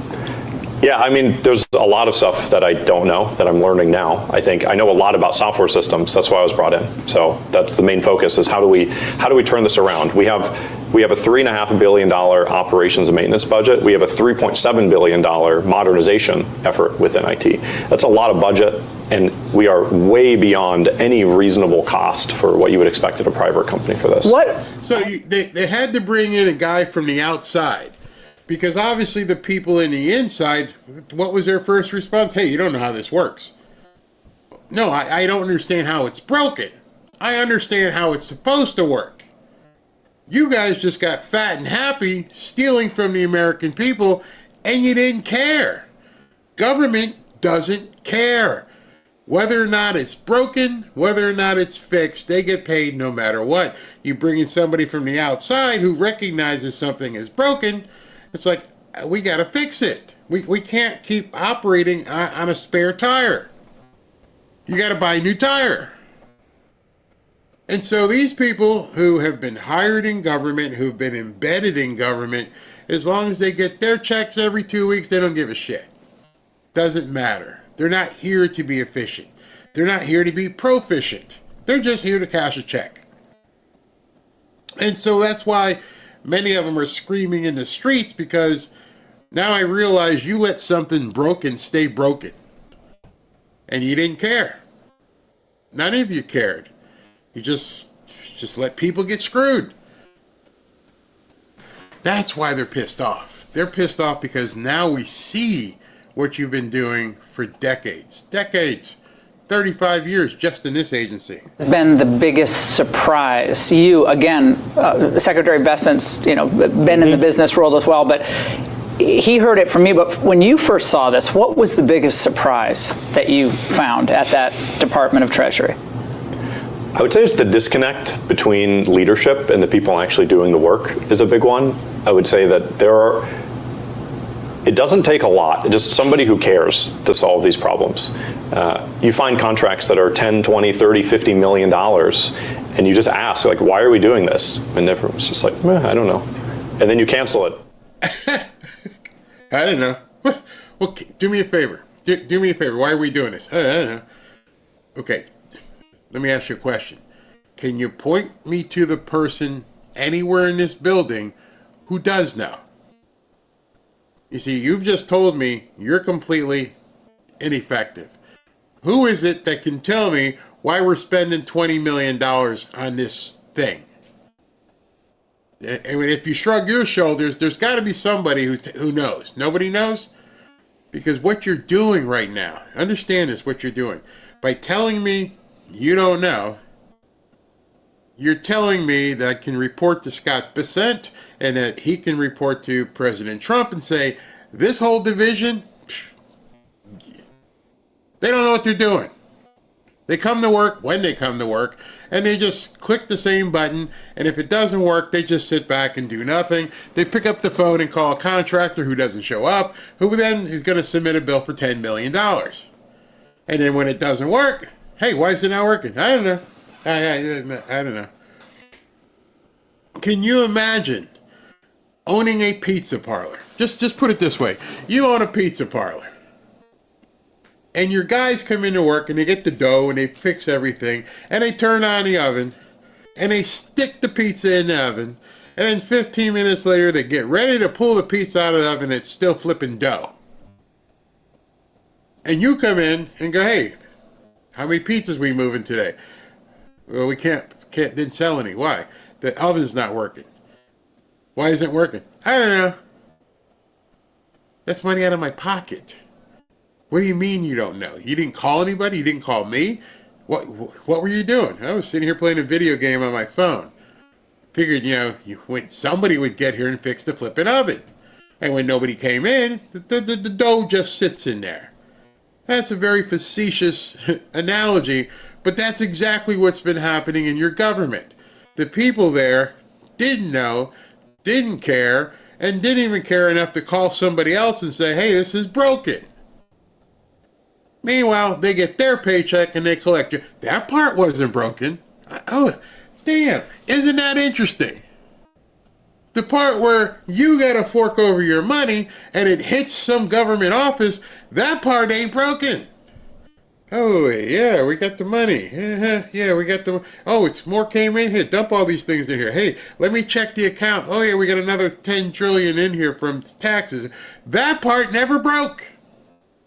Funny how that happens. Funny how this bringing the money in didn't break for the last 35 years. That worked just fine. We've never had a problem with the upgrade of that service. In fact, it works so fine, we know when you don't pay. Oh, wait a minute, you got $600 in a Venmo. Oh, you know about that? Oh, yeah, we got that. That works really good. So, wait a minute. Oh, we're running a report. Oh, these people here didn't pay. Let's go out and see them with the 87,000 new IRS agents. Let's go see them. That works. But once the money came in, and where it goes, that part, unfortunately, doesn't work. Can you imagine working in a business where nobody knows how to do any cash handling? But the part that works is we can take the money in. We don't have a problem with that. And then nothing happens. It's just inertia has just taken over. What? I mean, okay. I'm so frustrated in hearing this, but I'm so glad you're getting your hands dirty by getting in there. Mr. Secretary, Sam comes from the outside world. He's very keen. I'm reading his bio and what he's done on time management. That's how he's been so successful, managing 15-minute increments of his time, analyzing it. So he's data-driven. This should be a data-driven agency. You're a money guy. You've made billions of dollars in the business world because you're data-driven. So why is this controversial to make the IRS data-driven? Well, because it's like I told Elon. I said, Elon, you're under fire because you've moved people's cheese. And he said, well, it's the American people's cheese, and it doesn't belong to these people. And he's referring to this book. If you haven't read this book, it's a great book to go read. And the name of the book is Who Moved My Cheese? And it's an amazing book, and it's based on the premise that a mouse keeps coming back all the time and just gets used to the cheese being there. And then one day the cheese isn't there. Like, whoa, hey. And I got fat and happy because the cheese was supposed to be here. Where's the cheese? And so our entire fat government got used to that cheese being right there where I can access it whenever I need to, for whatever reason I want to, and nobody's even going to bother to look what I'm doing. I'm just going to, move it over to here, move some over there. Remember the guy, I'm going to keep going back to him. Wally, Nigeria, and you get an invoice, just pay it. Don't ask questions. Your job isn't to find out where or why, just your job is to just send the money. Now you know why they're all pissed off. Every single agency so far has been involved. They've been stealing money from you for decades, probably forever, without any thought that it might piss you off, that you may be hurt. And that's why they hate Elon. That's why they hate this young man sitting here in the black shirt. He's not even in a suit. I'm like, yeah, I'm just a software guy. I make stuff move. I move cheese. See, the one thing they never counted on, well, actually, they did count on, they counted on people never being able to see these systems. That was the key behind all of this. Because if nobody ever looked at any of the systems, they'd never be able to determine that there's money being stolen. Oh, hey, we're in a deficit this year. Okay, what's our deficit? I don't know, $5 trillion. Okay. Do you guys want to look and see where this $5 trillion went that we don't have now? Anybody want to dig into, the DMV or, the Health and Human Services? Anybody want to look? Or you just want to report the bottom line? Yeah, let's just report the bottom line. What do we care? Just collect more money. Let's do it the Democrat way. Oh, looks like we lost money. That means we need to collect more. But what about accounting for what you've taken in? And where'd it go? And who got it? That's not important. And that's why I wanted the American people to meet Sam. We're going to bring some more Doge people forward to actually hear their stories, see what's being done, because the entrenched interests, the consultants, the Democrats, mainstream media, they just want to blow this project out of the water. And it's important because I keep saying this is the opposite of government efficiency, not elimination, not extinction. Sam and his crew are making it more efficient to work for the American people. So what's wrong with it working better, cheaper, faster, and with more privacy? The president essentially said he wants efficiency across the federal government. He brought in Elon to do that. You're a big part of this. Is it possible, given what you've seen as far as the resistance, both in the courts and among mostly Democrats? Honestly, I haven't really had much of an issue. The career staff has been super cooperative. I think we've so far stopped work and cut about $1.5 billion from the modernization budget, mostly projects that were going to continue to put us down this death spiral of complexity in our code base. I think most people that I've interacted with are really excited that somebody actually cares now. They've been in a situation where their hands are tied and they can't solve the things that they know need to be solved.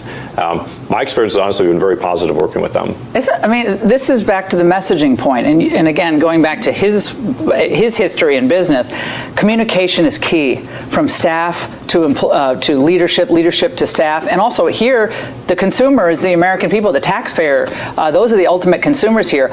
It's very important that you had this idea to bring Sam in, but people need to understand what this is. Yeah, but look, it's all hands on deck, because we got this the government debt. We're going to pay that down, but we're also going to make government work better.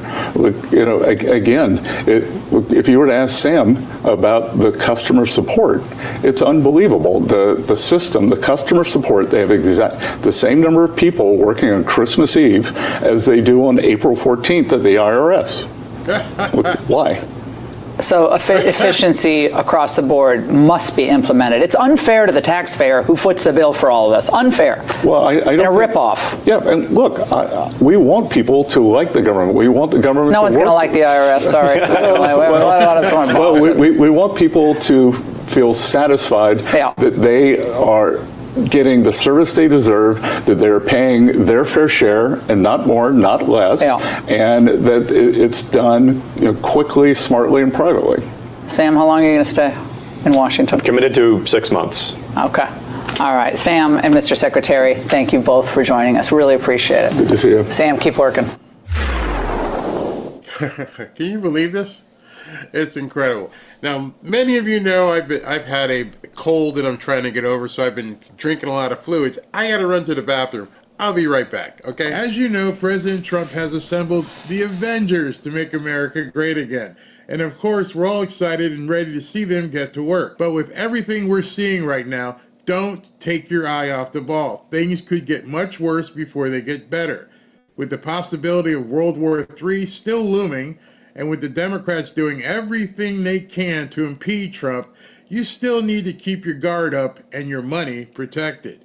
Oh, and our national debt is still massively increasing. Don't get me wrong, I have high hopes for Trump's America, but I also have a family to look out for. You see, Trump and the Avengers have quite the uphill battle ahead. That's why I'm making sure I'm protected, and I'm recommending that you do the same. One way to be protected is by diversifying your portfolio. That's why on this channel I've been happy to partner with Lear Capital. As you know, I've been involved in real estate for quite some time. And although I dabbled in gold and silver, Kevin and his staff at Lear have helped to educate me even further, especially in regards to silver. Give Lear a call today and they'll show you how easy it is to move some of your savings or your retirement account into gold and silver. Gold and silver have been proven to hold value and protect wealth for the long term. Call Lear today at 800-601-5430 or go to learberry.com to get your free gold and silver wealth protection guides. There's no obligation, just free information. Many of you have seen my interviews with Lear founder Kevin Demerit, and I can tell you this company is solid and likes to educate their customers. Just so you know, Lear has over 27 years of experience, thousands of 5-star reviews, and over $3 billion in trusted transactions, and is the only company with a 24-hour risk-free purchase. You don't pay unless you're 100% satisfied. So call 800-601-5430 or go to learberry.com. And when you call, don't forget to ask how you can get up to $15,000 in bonus gold or silver with a qualifying purchase. So if you'd like to take advantage of this opportunity, please call my friends at Lear Capital at 800-601-5430 and tell them Barry sent you. And I made it back. Whew, that was quick. All right, so let's talk about what you just heard. Thank you for bearing with me. The medicine and the fluids, whew, had to get through that. So I'm back. That's just one agency. One agency. And it's been happening over and over and over. Every time they turn something over, here's more inefficiency. I will even go as far as saying more theft. I don't know what we're supposed to do. The Democrats, the judges, they're fighting like rats at this point, trying to stop everything, which tells you, or should tell you, they're all crooked. I don't even know how else to put it. Why wouldn't you want to fix things? Why wouldn't you want to make things more efficient? Why wouldn't you find a way to take less money from the constituents in America? Why wouldn't you? Well, the only reason is because you think you're entitled to it. You've gotten used to it. You're stealing it. There's only one way these people could walk into Congress with no money and leave Congress as not billionaires, but millionaires. If something doesn't make any sense, it usually doesn't make any sense. And so, I'll ask Monica. She just clicked in here, and we'll talk to her about some of this stuff because it's been absolutely crazy with what we're seeing, and I think you guys see it as well. Why is it that the people that are going nuts and want to burn stuff down, why aren't they understanding it? Is because they're probably not the ones paying taxes. And so that sucks. So let me see if I could make sure Monica's in here. Checking her microphone really quick. She's got some sound. Hey, Monica, how are you? Oh, hi, Barry. Great to see you. It's been a while. It's been too long. You actually look like it's getting warmer up there. You're not all bundled up and everything, and there's no snow on the ground. It's windy. It's so windy out here today. We got a little taste of spring yesterday, and it was like 75, and sun was out for a little bit before the rain. And I was like, wow, I can go finally no jacket. And then the wind comes today, and now I'm like, oh, great. Now we're back to like 43 degrees and cold. All right, so before we go, I got a surprise for the people who haven't seen you. But I don't know, was this your debut on Fox, or have you been on Fox before? But I hope you just watch this. Somewhere. What do you think? Yeah, Trace, I think it's absolutely wild that these activist judges put on a black robe and automatically think that they could supersede the executive branch. I mean, I don't remember, voting for Judge Boasberg. I remember 77 million Americans voting for President Trump and his mandate to deport these criminal illegal aliens, Tren de Aragua at that.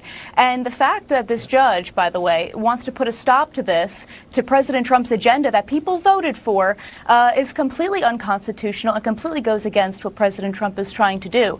What I think is also interesting about this injunction that this judge is placing on President Trump is that if you remember, I don't want to give you PTSD here, Trace, but under President Obama, the 8 years that he was president, he only had 12 injunctions placed on him. Under the 4 years of President Joe Biden, there were 14 injunctions.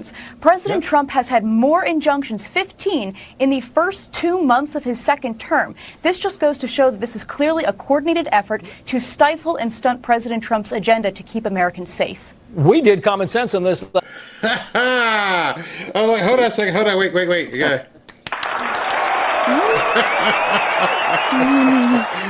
was that your debut, or have you been on Fox before? That was Baby's first Fox News debut, so very first time. That was awesome. And I was able to grab that video because I'm looking in my feed and I'm looking around and I'm like, Monica's on Fox. And then the person who posted it was your fiance? And I thought that was so cool. He's like, look at my beautiful fiance on Fox News. I'm like, that's so awesome that he's looking out for his little girl. I know, he's or the his big best. He William. came with me. He came with me last night out of support. I felt so bad. It was 11 p.m. Eastern time. I was like, we were exhausted. It's just a long day here at the White House all the time. It's always so busy. At the end of the day, at like 9 o'clock, I'm usually in bed. So we powered through it together, and it was a lot of fun. And I'm looking forward to being back again next week. You're going to be back on Trace's show? Oh, yep. Next week, Wednesday, the 26th, 11 p.m. Eastern, once again. You heard it here first, by the way. Very nice. I'll be sure to tune in, and if not, see, what I found funny was he posted for you. I didn't even see you post your own clip. It looks like he you're being too modest to not put anything out there. It's like Frontlines posted it on my behalf. They got it right ahead of the game, and I was like, all right, I'll just repost it. Like it's fine. But the second question was about AOC and Bernie Sanders going on this Stop the Oligarchy tour, and now that I watch back the clip, I'm like, dang, like I could have had a way better answer. And they were asking me about, what Democrat could ever, go up against the Republicans? Who's their warrior? Who's their fighter? Who's going to be their brawler? And I said, good luck finding anybody masculine in the Democrat Party. But then I was like, nobody's more masculine than Michelle Obama. That would have been really good. And I was like, damn it, I was kicking myself. But it's okay. We'll get them next time. if you said that the knives and pitchforks would be out for you next time you went into the press room. So this weekend, we just talked to Reagan Reese a little while ago. What you have any responsibilities as President Trump is traveling, or what are you doing for the weekend? Not this time. I love Reagan. She is the best. She's like my little White House buddy here, so I'm always happy to see her on your show. She's excellent. We actually spoke yesterday. She was doing a little bit of the pooler responsibilities, which is kind of like she kind of follows along with the president's doing on his schedule. For the weekend, I understand that I think she's doing a couple of things here at the White House. She's going to be seeing Trump come back from the NCAA wrestling tournament in Philadelphia.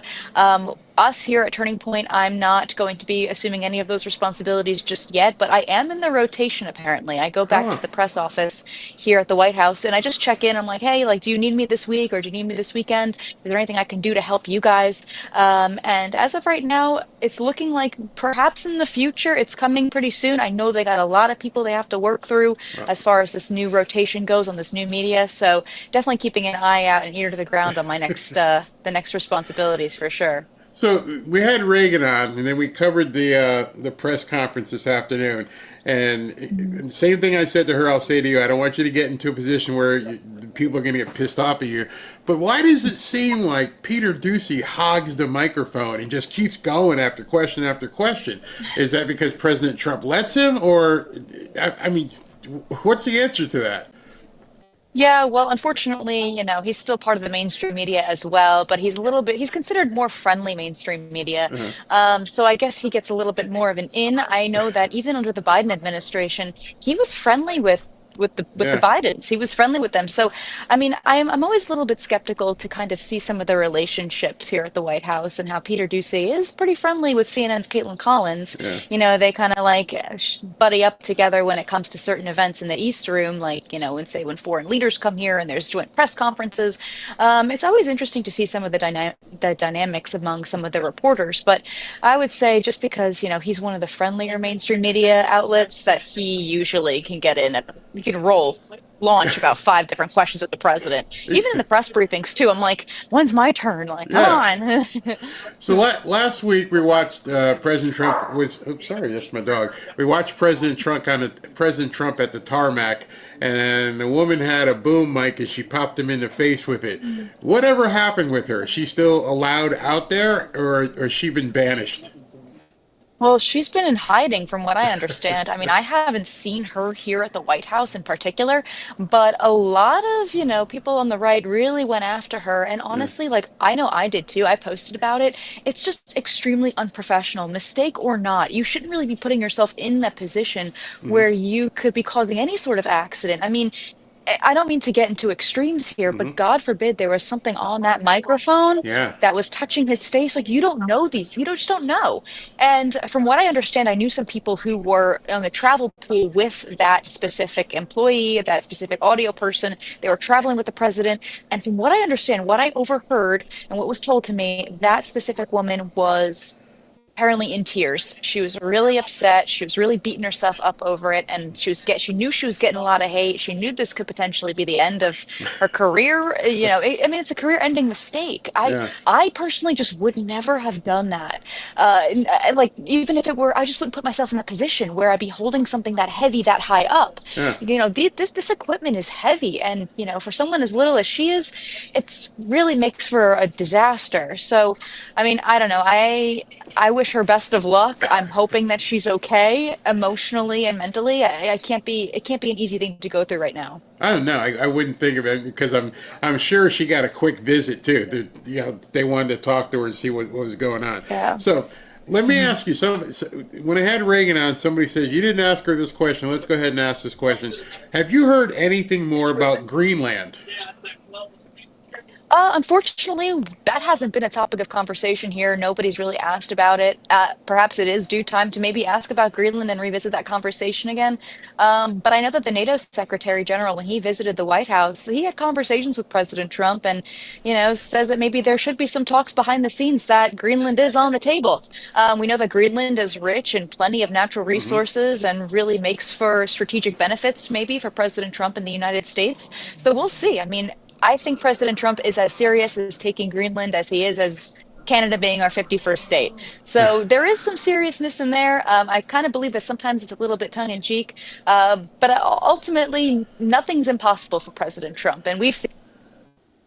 Oh, you there? Yep. Oh, I thought I'm here.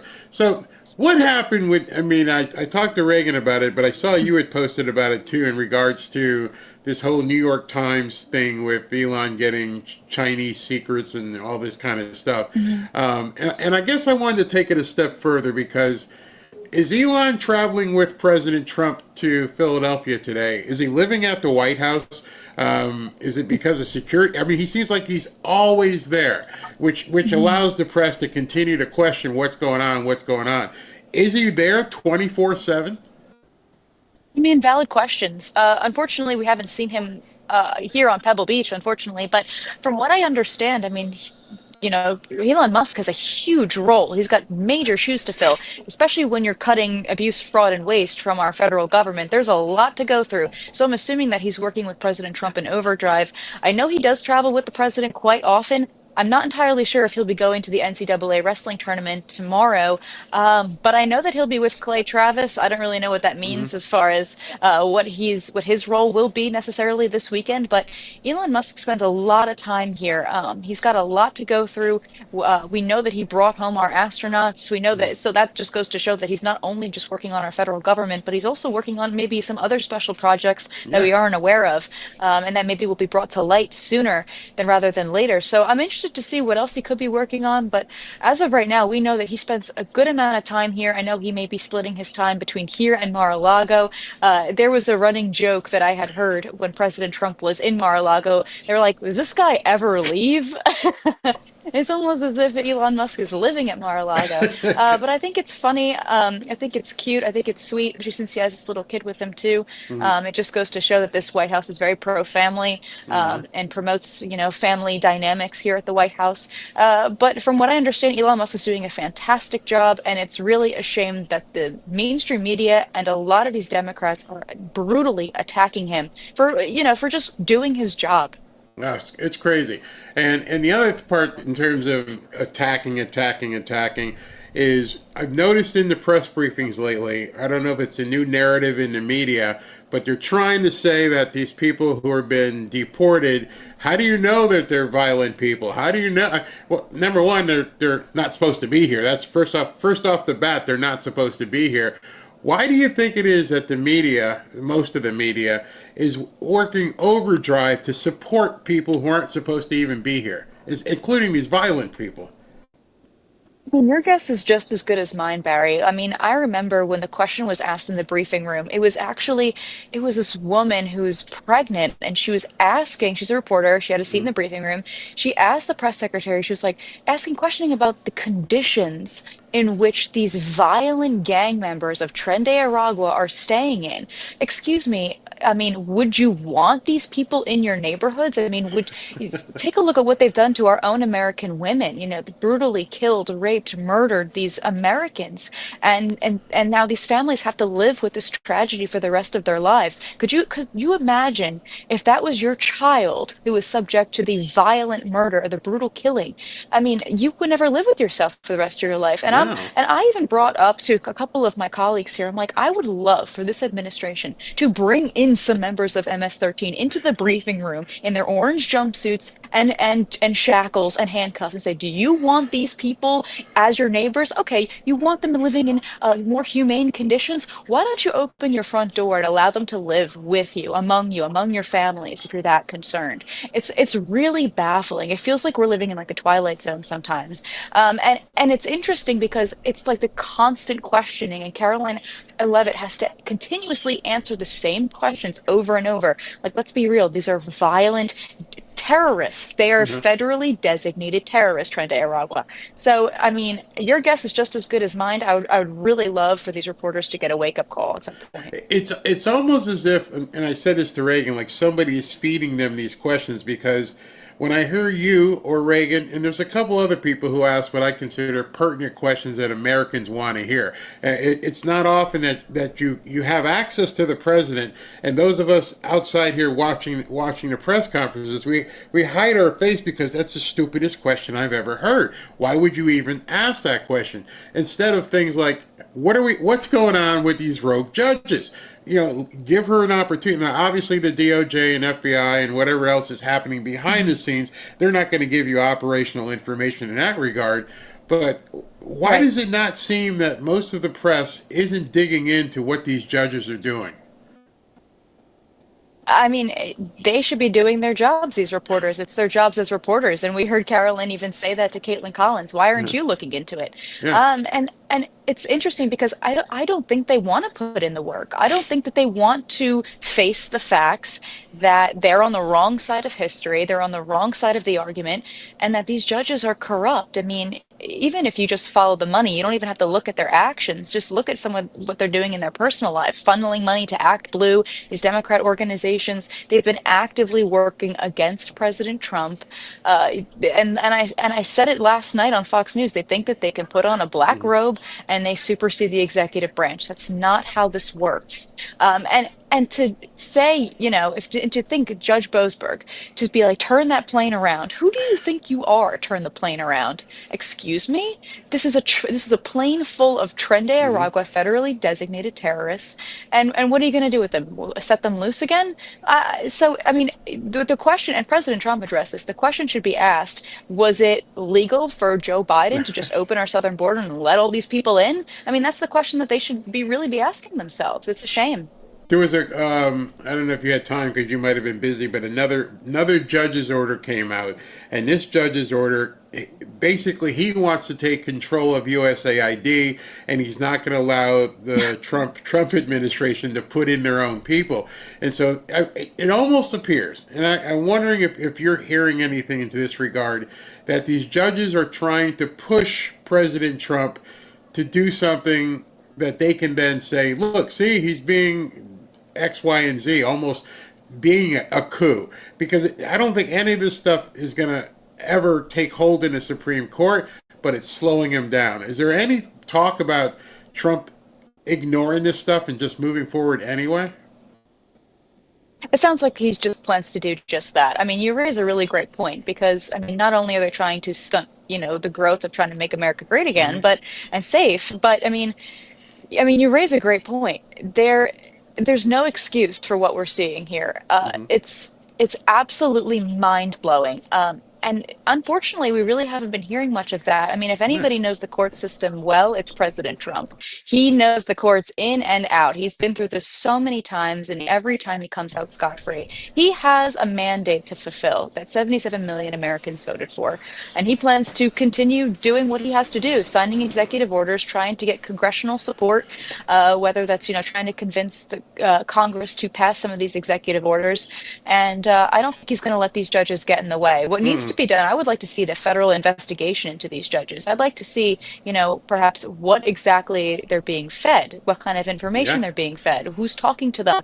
And the fact that they were appointed by these radical left-wing, I mean, it was Barack Obama, it was Joe Biden, flooding the courts with these nasty judges.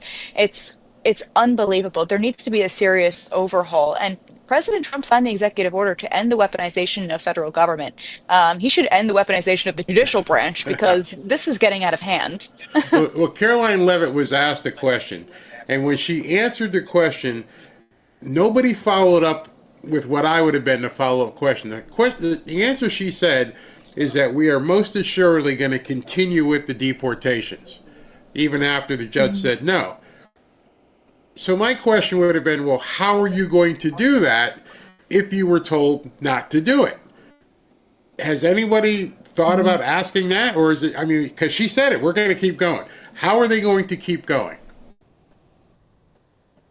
That's an interesting point. I'm not entirely sure how they plan on keeping on going. I just assume that they're just going to keep deporting and keep apprehending. From what I understand, I think about 68 more members of Tren de Aragua were arrested today. That was a report from Jenny Taylor, who is the New York Post border correspondent.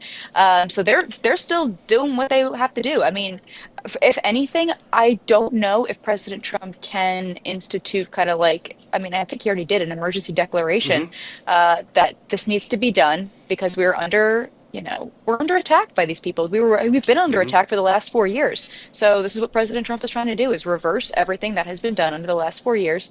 And I mean, these judges can try and do whatever they want, but essentially at the end of the day, it's the executive branch that essentially makes these decisions. I don't think that these judges can just start, throwing injunctions and start saying that this is unfair and it's unconstitutional. That's not how this works. And I think these judges need to go back to school and maybe revisit a couple civics lessons, because that's just not how this works. Yeah, no, you can try all you want.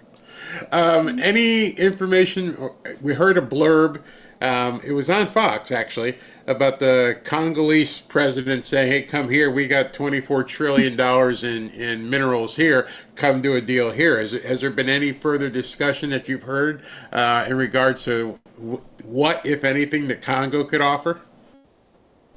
Wow, I haven't heard that, but I'm sure the Congo can offer something to President Trump. I mean, he's the king of the deals, so I'm sure he'll be speaking with some leaders over there and seeing what kinds of natural resources the Congo has and how they could benefit us and how we can mutually benefit them as well.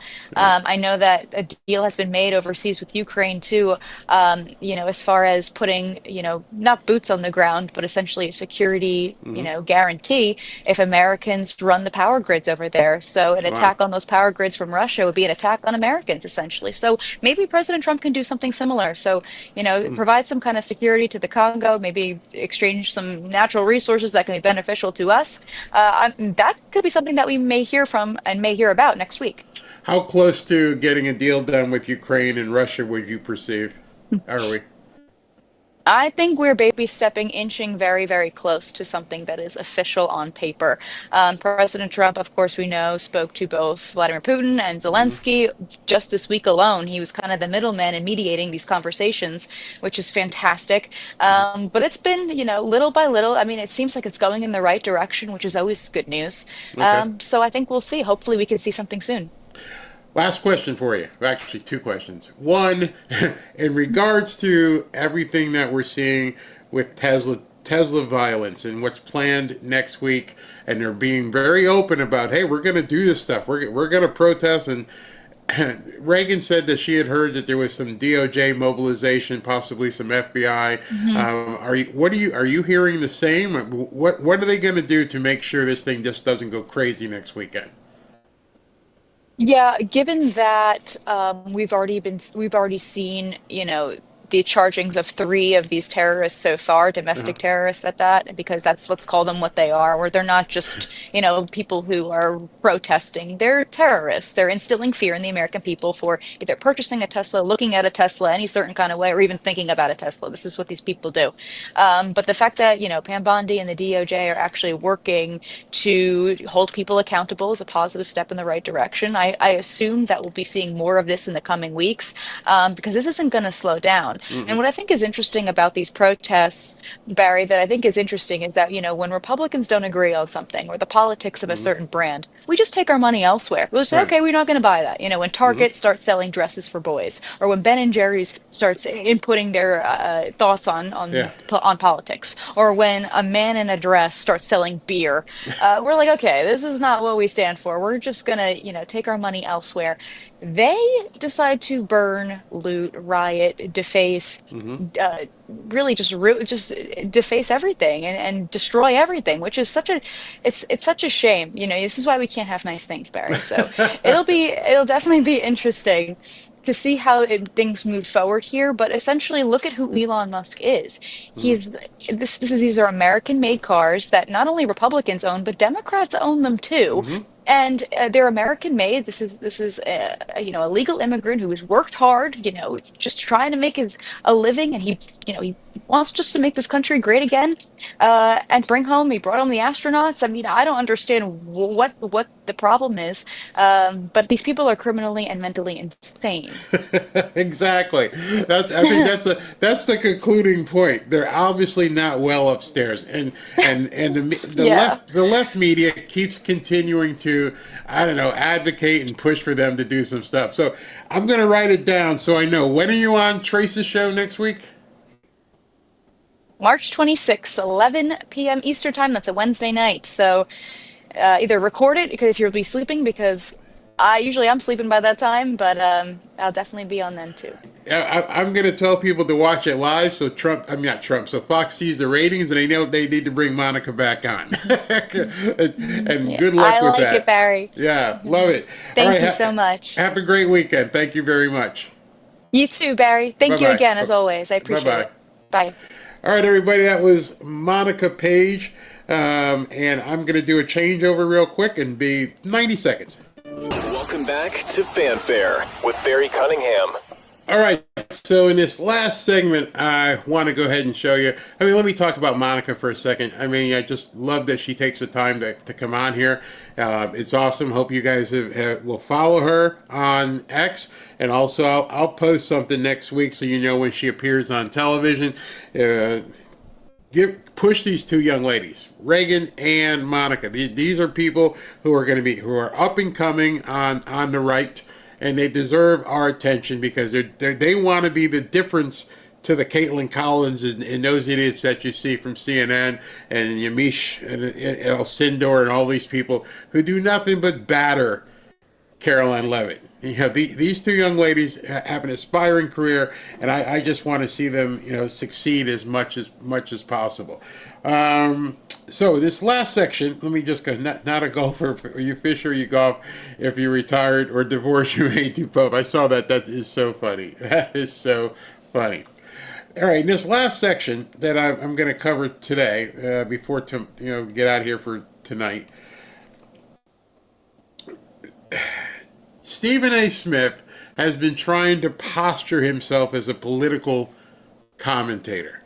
And he's been on Fox, on Hannity, on Chris Cuomo's show, and he's all over the place.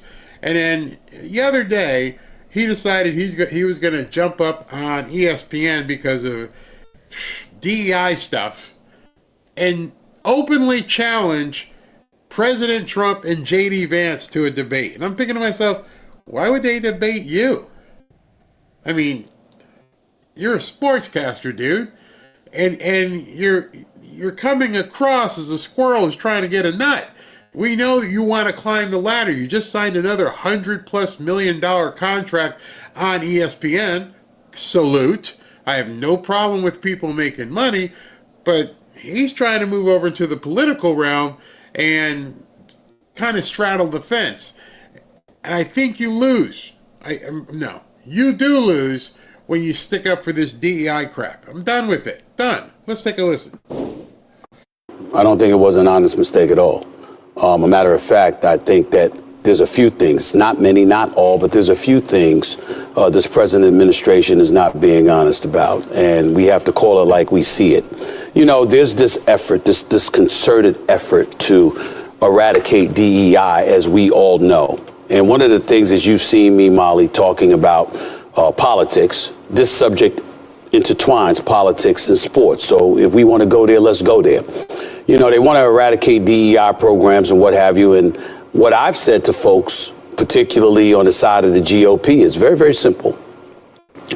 It's not so much that you want to eradicate DEI, diversity, equity, and inclusion programs. I'll let somebody else argue on behalf of that. What I like to focus on is how dare you try to ignore the reason for its existence in the first place. Anybody know what the reason for DEI is? Anybody ever decide that they want to know what the reason why they implemented DEI? What was it needed? Somehow you obtained a certain position in your career where you're getting paid $100 million. And you're getting paid $100 million because you have a certain proficiency, a certain merit. Somebody finds you have value. Didn't matter that you were black. Doesn't matter if you're white. Somebody said, you know what? This guy has an audience. He has been able to finagle his way in. For whatever reason, people like him in sports. And because you bring eyeballs, we're willing to pay you a whole lot of money.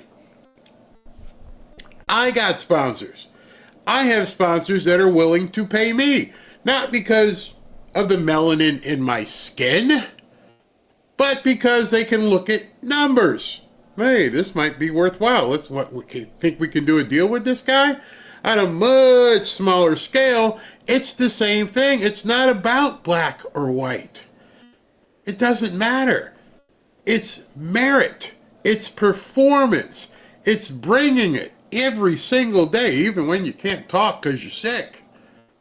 There are no days off. Well, maybe sometimes. But the reason why you brought DEI wasn't for the reason that he's going to tell you why you bring DEI. Because equity, the middle letter in the DEI, equity and inclusion, you cannot be given equity. When you buy a house, you're not given equity. You earn equity. The house has to appreciate. When you buy stock, you're not given a guarantee that that stock is going to make you money. The equity in that stock is earned. Why didn't you call it diversity, earn, and inclusion? You didn't call it that because you wanted to make it seem as though people deserved equity. That's the problem. Similar to civil rights legislation in 1964, similar to things like affirmative action, similar to things like the Rooney Rule in the National Football League, etc. How dare you try to get away with highlighting why it needed to exist in the first place? It was because of the iniquities of folks in the United States of America, primarily the white power structure that exists. It is a fact. It is known. I'm just checking. I'm looking over there. I've got some books on the wall. I'm pretty sure there was a black president a few years ago. Yeah, I'm pretty sure there was a black president who served 2 terms. 2. Now I am not someone who's going to say that there was no racism. Obviously there was. But this is 2025. If you're still leaning on that crutch, thinking that I can't get ahead because it's the white man, or the white man is the boogeyman, and I got to keep leaning because I'm a poor black kid and I can't make it, when every single one of you watching this video right now, as I said, that black man is making $100 million over whatever length of his contract. LeBron James, Steph Curry, certain CEOs. Where is this inequity that you speak of? Who anywhere can't overcome, achieve, simply, this is where it gets really important for me. Show me anybody who can't achieve simply because the color of their skin. Because I know you can't. There is no such thing as people not being able to achieve solely because the color of their skin. Now, if you say black kids didn't learn, black kids don't have fathers, black kids, then you're adding the variables that are causing the economic strife. You can't ignore the fact 70, 80% of black children are born out of wedlock. There's some inequity. There's some serious inequity. You can direct that. Why is nobody talking about that? Hey, man, we got a problem here. This entire group of 80% of black kids are growing up with no father. Let's look at that DEI. Let's put a black man there. Because if you put a black man there, you're going to help a lot of the other stuff. But nobody ever wants to talk about that. So if the kid coming out of the womb is already at a negative advantage because there's no dad. But no black person I've seen in terms of the people who want to talk about DEI ever talk about that. You see, that's inequity. I grew up and, there were two parent families and, my parents got divorced at a young age, but there was a dad there.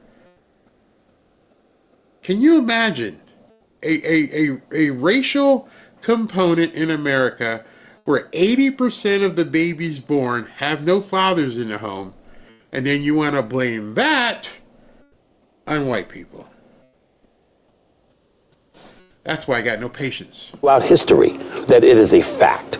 They want to gloss over and erase the need for those things to take place to begin with. We were talking about the National Football League feeling compelled to insert a rule that mandated minorities actually get interviewed for jobs because they were. So the Rooney Rule, and I went to college with one of the Rooneys.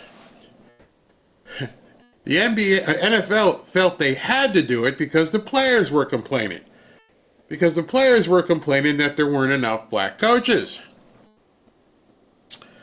Again, back then, the pool of coaches was based on, yes, good old boy network and availability.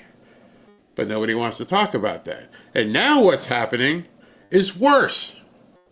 Having played football, I can tell you it's worse. Why? Because now they're checking a box. Hey, can you send me a couple black people to interview? I got to interview at least 2 or 3 black people so these people don't bother me. So just send them over. And yeah, you sound good. Yeah, it's great. Done. Where's another one? Bring it up. I already know who I'm going to hire. I've already cut my deal with this guy. But sit down. So how you doing, man? Yeah, great. Yeah, had a great year this year. Thank you. The Rooney Rule is racism in reverse. It hurts black people. You're making me come into an office and have a meeting just solely so you can check a box. All the rich people who own NFL teams at this point, one of the things, except for the guy who owns the Miami Dolphins, most owners want to win. So they're going to try and find who they think are the best people. They're not looking at this and going, you know what? I don't want the black coaches that might be better. Let me pick this white guy. Well, he sucks. That's all right if he sucks. I don't care if I lose. That doesn't matter. You think that's happening? See, this is nothing but brainwashing. This is just complete gaslighting on another scale in regards to sports. Getting interviewed for jobs. And so now you see a movement clearly provoked by a lot of folks on the side of the GOP. And clearly this administration has bought into it hook, line, and sinker, where a concerted effort is being made to scrub history, We saw Governor DeSantis in Florida allude to this during his campaign, where he literally tried to bring up there were good components about slavery. This is some utterly ridiculous stuff. I don't give a damn what you think you can find for it. Maybe you should not have taken that out of context. Maybe you should have dug deeper. Maybe you should have talked to Ron DeSantis. I live in Florida. I know what he was saying. But again, the hyperbole and what they want to produce for black people listening to this is worse than racism. It is to tell black people you can't be here because they don't want you there. I have been called the N-word, sometimes by some people who now today probably wish they never said it. But in any event, there's not a single time I've been called an N-word or anything like that where I felt like somebody restrained me from succeeding. Never. Never. Because that breeding of success is from here. It's here. And I would never, black, white, Hispanic, Martian, I don't care. You're not going to beat this out of me. I grew up and was taught as a very young child, you can do whatever you want. And I grew up when there was actually supposedly racism. And I learned it because, do you know why I learned it?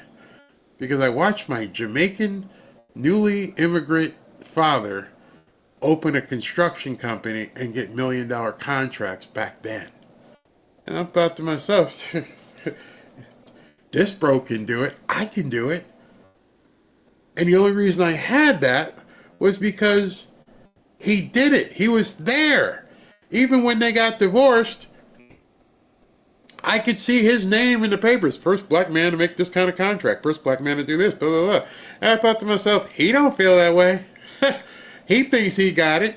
And he knows he got it because he got it.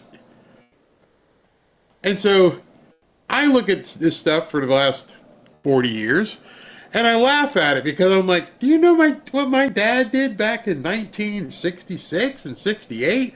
And when I was just running around with being a knucklehead and I'm looking at his job sites and his trucks and everything else, you know, back when racism was racism. Well, I had someone to look at and, well, he's successful. And his brother successful. And his other brother was successful. It's a whole black crew of people who were successful. And so it was never part of my psyche.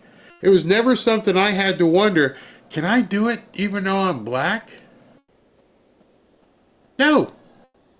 You see, they've bred that into society. They've forced that into society. They let people think you need DEI because you didn't have dad at home to show you, oh, you can do whatever you want. Shame on people like Stephen A. Smith for not acknowledging that. Involves rape, murder, mutilation, and other things like that. How dare you even try to find something positive about such heinous acts and actions that have taken place in this country's history. And so now we have an administration in place that has seemed to go on about the business of trying to scrub history to the point where you have Jackie Robinson, who integrated Major League Baseball, who served in the United States military and departed with honor. Okay, he was not dishonorably discharged. He was honorably discharged. This is an individual, Molly, I'm reading from here right now, where we're talking about a guy that joined the 761st Tank Battalion, known as the Black Panthers, drafted into military service in 1942, was court-martialed in July of 1944 after refusing an order by a driver to move to the back of an Army bus he had boarded. Yet and still, we see on the website for the Pentagon yesterday, Paige not found for a vast majority of the day before it was reinstated. And nobody... Whoa. Before it was reinstated. Maybe you should have led with that. Maybe somebody made a mistake. In fact, you had a little thing up there that said, was it an honest mistake? You haven't even taken the time, because you haven't talked to anybody, to understand that it was a mistake. So they rectified it. They put it back, but that's not good enough. That's not good enough. You erased Jackie Robinson. The fact that you even made that mistake shows you're indicative of a problem. We put it back. Sorry. It was a mistake. Nope, not good enough. You're racist. Oh. Okay, thank you very much. I'm a racist. That's what it is now. Even though I admitted to it being an honest mistake. You ever make mistakes, Stephen? I don't know. Everybody is calling out the president, Donald Trump. I will. And I'm not going to call him names and all of this stuff like stupid folks on the left doing, engaging in incendiary rhetoric. It's unnecessary, it's immature, and it's uncalled for. He's the president of the United States. Treat him with the respect that he deserves, but in the same breath, call him to the carpet for stuff that he's doing. This is the same Donald Trump that looked at folks during the campaign in 2015 and 2024. And he said, what do you got to lose? Okay? Well, guess what? He won the popular vote. Yes. What do you got to lose? Why in the hell would anybody have a problem with that? Hey man, look what you got to lose. Why would anybody have a problem with that? Hey, these people from time immemorial have been promised you see you the world, and look where you're still sitting on the stoop here at the barbershop. What do you got to lose? Why is that a bad thing? He won the Electoral College vote. He won every swing state, okay? And in the process, his numbers improved from 2020 to 2024 with young blacks, young Hispanics, okay, and young voters, with blacks, Hispanics, and young voters overall. You're forgetting about those people now that you're in office, President Trump? They don't matter now? History doesn't matter? The iniquities of this country didn't matter? You see, that's what he's trying to do. Some of you guys are like, why are we listening to him? Because it's important. Here's why it's important. President Trump did something no Republican has ever done. President Trump has done something no white candidate has ever done. They understand in order for them to win again, they have to find a way to chop that away. You, as a Trump supporter, can't look the other way and say this guy's an idiot. No, you need to combat it. Hey, highest employment of black people ever. Ooh. So, okay. I don't mean any disrespect, Stephen, but Jackie Robinson being omitted from something, by your own admission, that was 1942. It's 2025. Okay, they made that up. But I'm pretty sure there's been nothing that says black people can't get a job. I'm pretty sure all of this stuff has nothing to do with black people being able to get groceries at cheaper prices. No, you're trying, and this is what the left is trying to do. This is why it's really important for you to understand. They're trying to let black people know, because they got shellacked. They're trying to get black people to now start thinking, oh, he didn't mean it. He's really a racist. It's insidious. And if you don't see what's happening, you can't combat it. I need you, as a white person, as a Hispanic, as a black, to recognize the psyop that's happening. So when you say, why are we listening to him? You have to understand at this point, if you watch my videos, there's a motive. There's a reason why I put it on. And the reason this one is on at this point is for you to see all the different things they're trying to do now to change people's minds. It is warfare at its essence. It is the mockingbird media. They're doing everything. Watch the little thing here. We need to make you move away from Trump. You, as a Trump supporter, if you want to see this country progress and succeed, need to be able to explain this to people. That's why I went into the fact of, hey, there's 80% of black kids that don't have no dads at home, but nobody's addressing that DEI. It's pretty simple. The insidious behavior and actions from an historical perspective, oh, we want to ignore all of that? It doesn't go down like that. You know, many people on the left and I'm disgusted with them and what they've done. They lost this election, okay?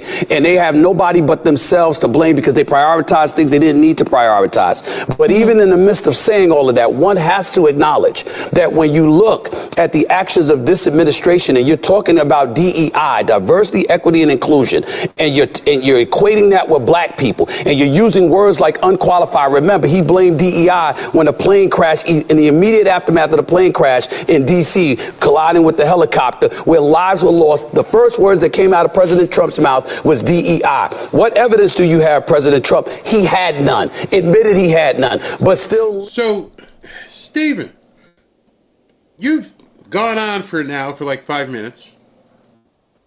What exactly are the benefits of DEI?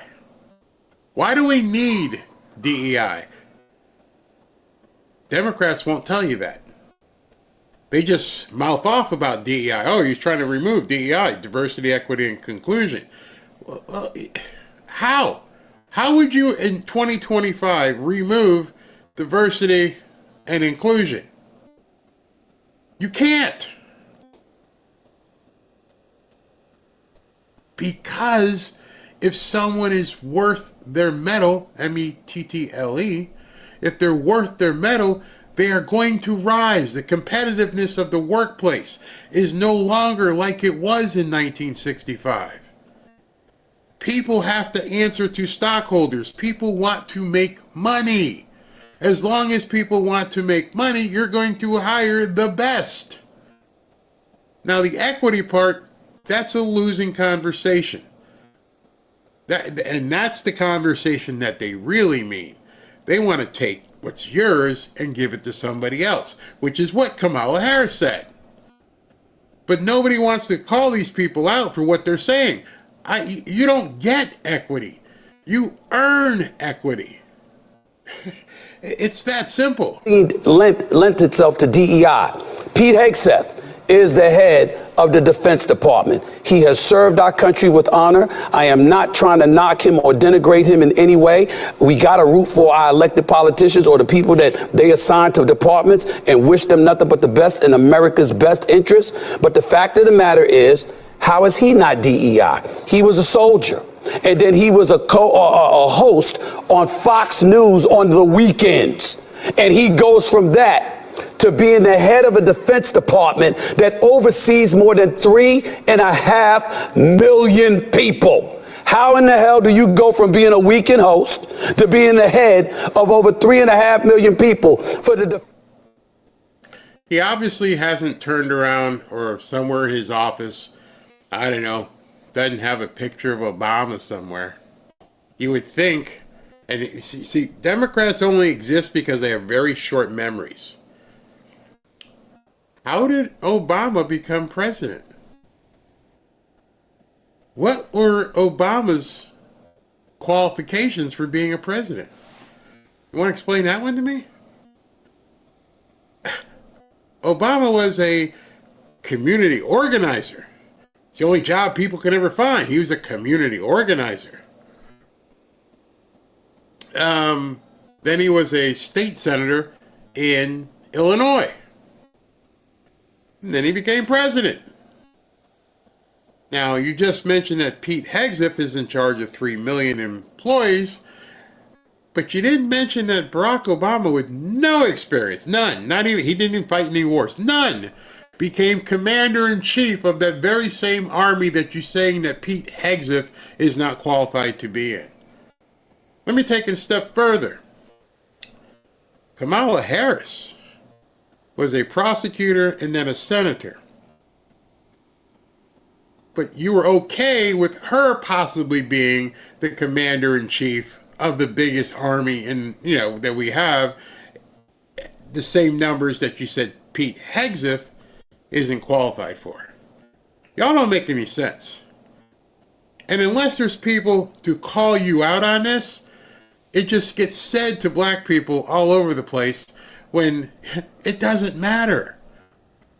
If somebody is put in this position, whether it's by election or by appointment, would you have rather somebody said that about Obama? Hey, he's not qualified. He can't win the election. Let's not count his votes. I'm pretty sure in the next election, AOC or somebody like that is going to be put out as a potential. Not going to say it then. You're not going to say this person's not qualified. I'm tired of the bull crap. I'm tired of it. Defense Department of the United States. He happens to be white. And we don't mention DEI when it comes to him. Why not? The biggest beneficiaries of affirmative action and DEI, some would argue, are white women. How come we don't mention that? Why is it always attached to black people?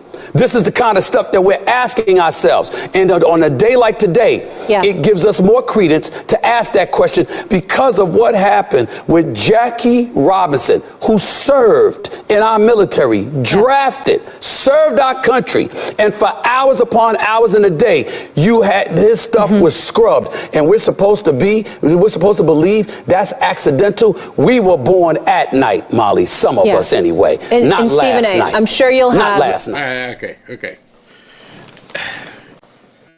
What you see lining up is for 2026. What you see is James Clyburn out there talking about Jim Crow. The Democrats will never move beyond race. The Democrats will always focus on poor people and race. That's it. That's their entirety of their existence. They do not succeed as a political party without stealing your money and then counting on poor people and black people. And they will never, ever, ever point out the true inequities that black and most poor people have. Meaning, they don't have the merit to be at certain things. Of course, that's not all. I would never say that's all. Because I wouldn't say it all about white. It's not a superlative. And I've said this before, other than a medical problem, a mentally medical problem, there is nothing racist that is holding people back in 2025. I will say that until I blue in the face. I see it every single day. And I mention it, the people who come and do our lawn, they're Hispanic, they're Mexicans. And there's 10 people on his truck, and he's one of the hardest people I've ever had work for me.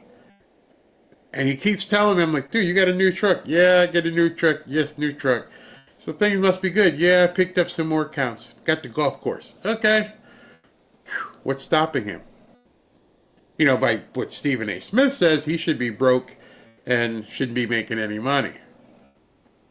Where I go to get my hair cut, the little bit that I have.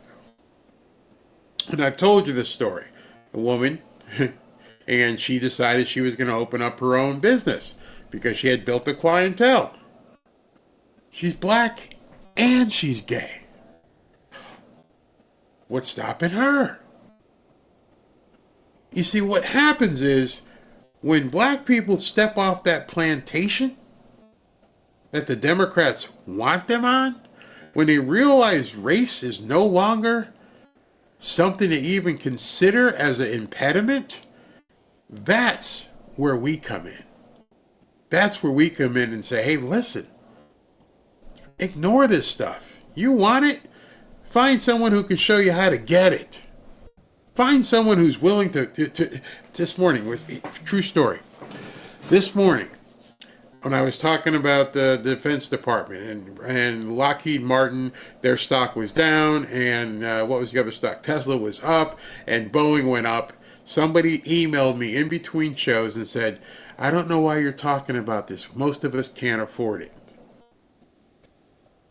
And, oftentimes when I'm talking about gold and silver, and I push these two things up, and I show you my silver piece here and my gold piece, and people say, most of us can't afford it.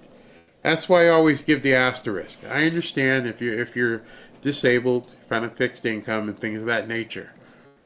But there's a couple of people I follow on X, and one of them's a woman, and she's always talking about businesses that you can get into for little or no money, and it's work. You know, pool service, landscaping, things of that nature, and you can exponentially grow from there.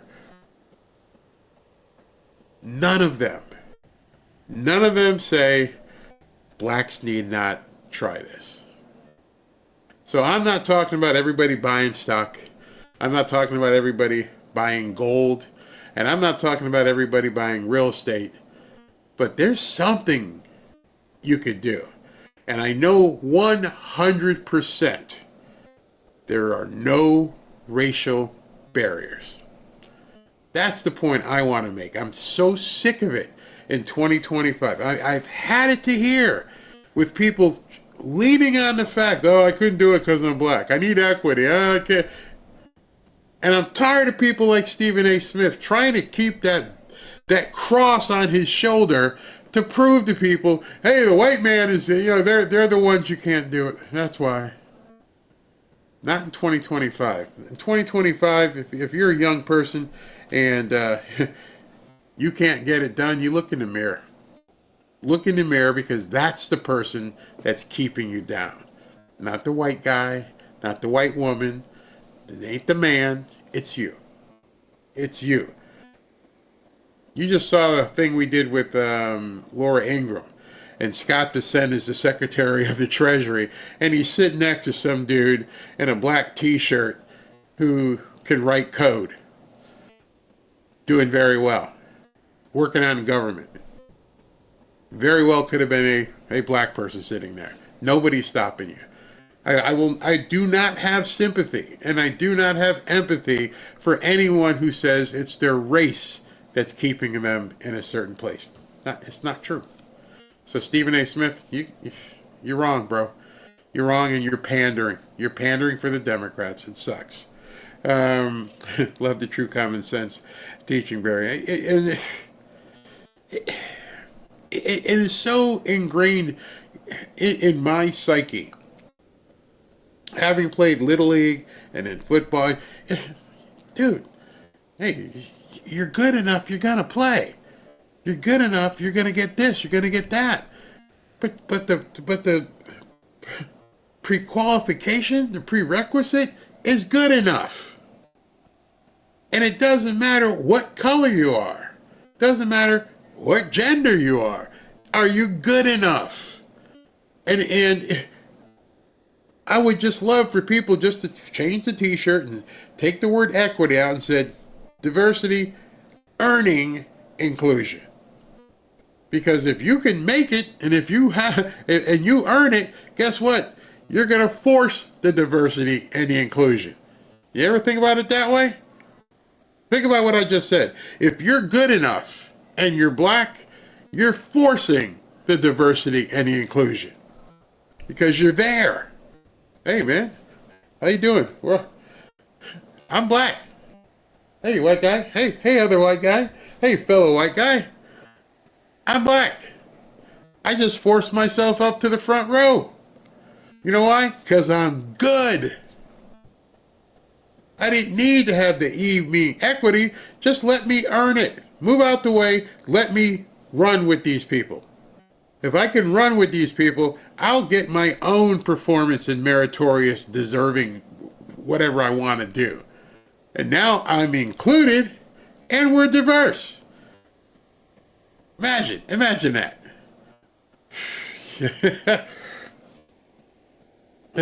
Democrats made it all about race to divide and control a population. And I still to this day, believe that Margaret Sanger was the biggest plague ever put on the black community. And you know why. There's no dads.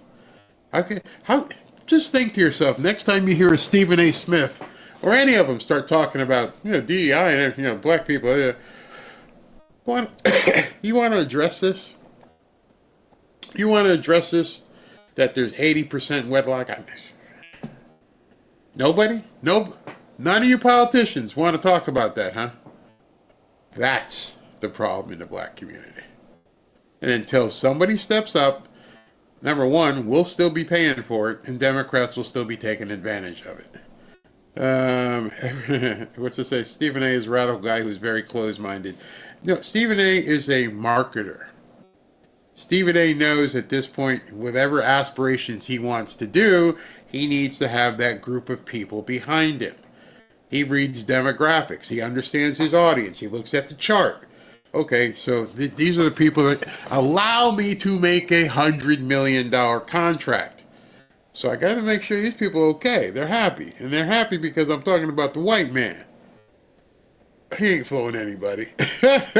He ain't fooling anybody. It's crazy. Color doesn't hold you back. You're not good enough. And yeah, that's it. People don't like that. They don't want to accept that. And I'm telling you, in 2025, you can go all over X and you can see so many black people, politicians. We're in a communication age right now. And I've watched, who's this guy? What's his name? He's always the #1 streamer in the world. Speed. That's the guy's name. Speed. Or Kai Cenat. Cenat, if I say his name wrong. Kaicenat. Two of the biggest people in multimedia. Huge. Guy probably pulls down $500,000 a month or more. He makes Dan Bongino look like small potatoes. That's how big these guys are. And guess what? They're both young black men. I mean, none of you would probably like either one of their videos because they cater to a certain demographic, but they're huge. And I would love to talk to either one of them and say, hey man, did anybody white ever tell you couldn't do what you do? What are you talking about? I started off by doing this one day. Nobody could stop. Hey, how you doing? Blah, blah, blah, blah, blah, and post. And now they're two of the biggest. They're so big, they may be bigger than Joe Rogan. You just may not know that. Go ahead and look up Kai Cenat, Kaicenat, and then look up on YouTube a guy named Speed. Now, the two young black guys, probably either one of them not older than 25 years old. And man, they're killing it. You know, we all look up here, hey, Steven Crowder and Dan Bongino, and then you look at those guys. Man, crazy. Let me see if I can just show you something before we leave here.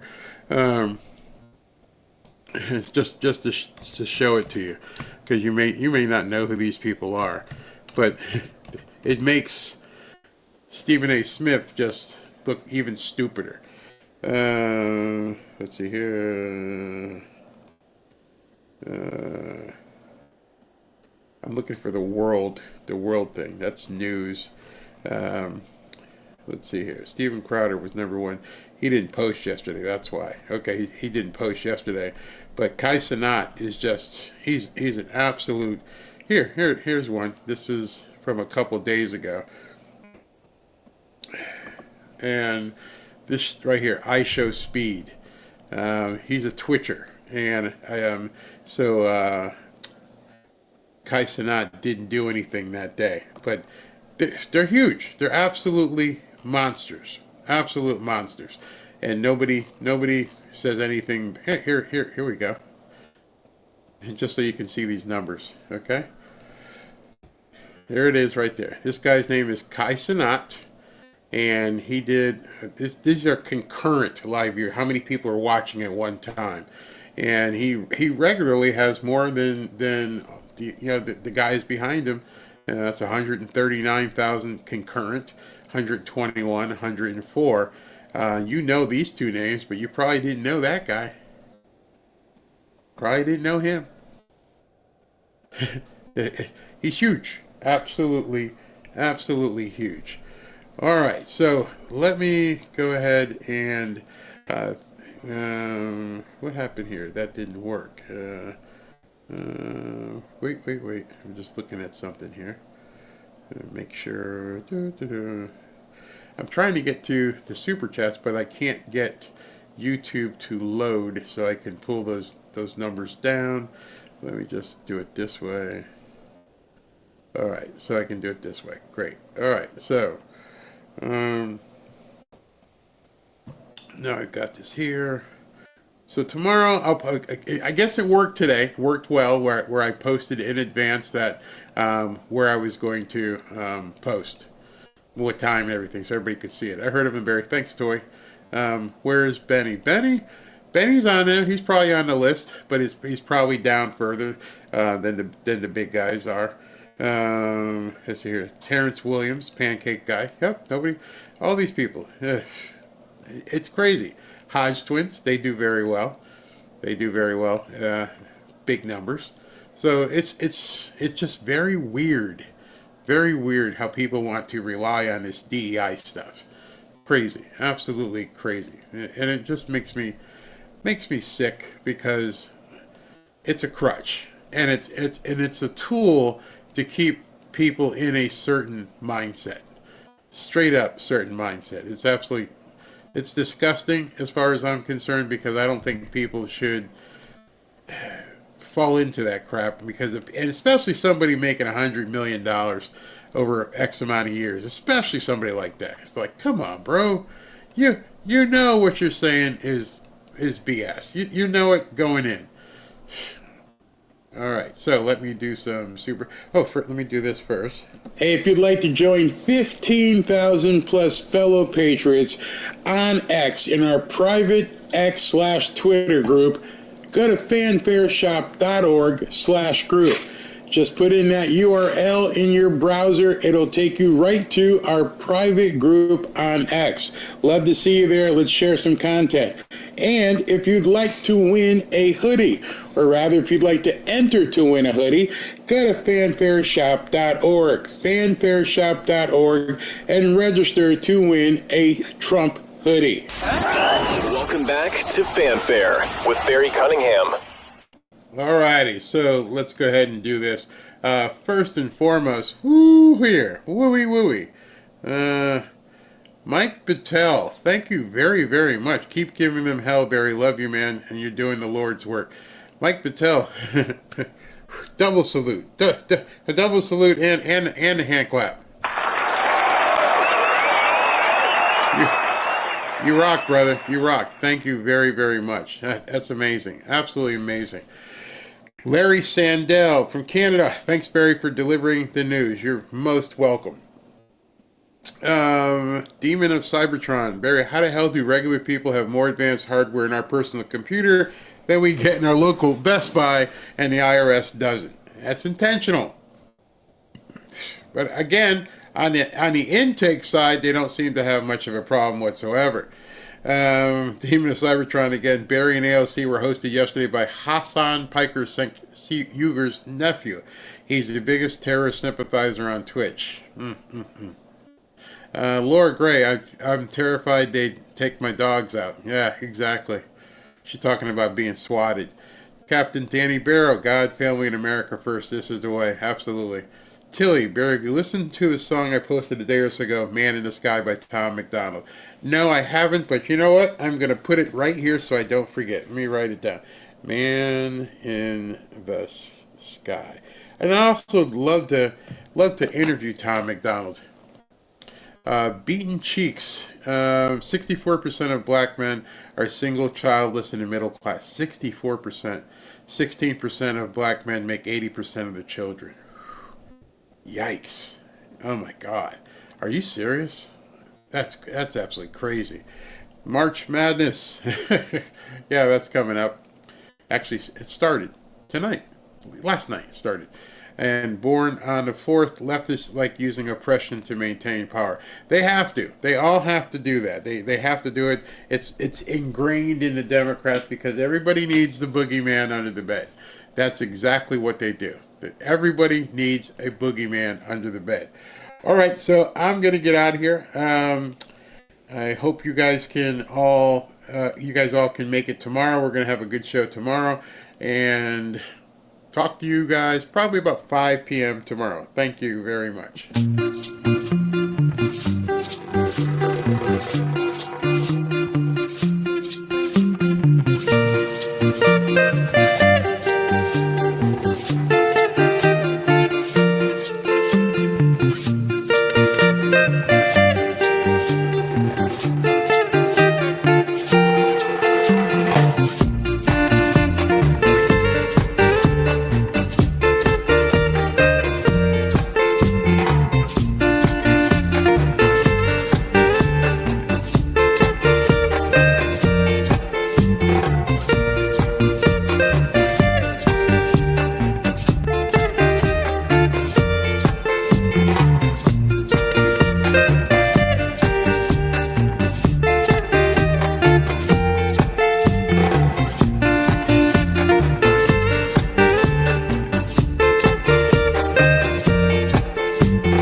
had to jump back on real quick. There were a couple super chats on Rumble. SV had sent them to me, and I don't like going off and if I don't see, the super chats. Had a super chat from Kit MAGA on Rumble and another one from J Bundy 17. So I didn't want that to go unrecognized. So thank you very, very much to Kit MAGA and J Bundy 17 over on Rumble. I greatly appreciate it. Thank you very much. Let's continue.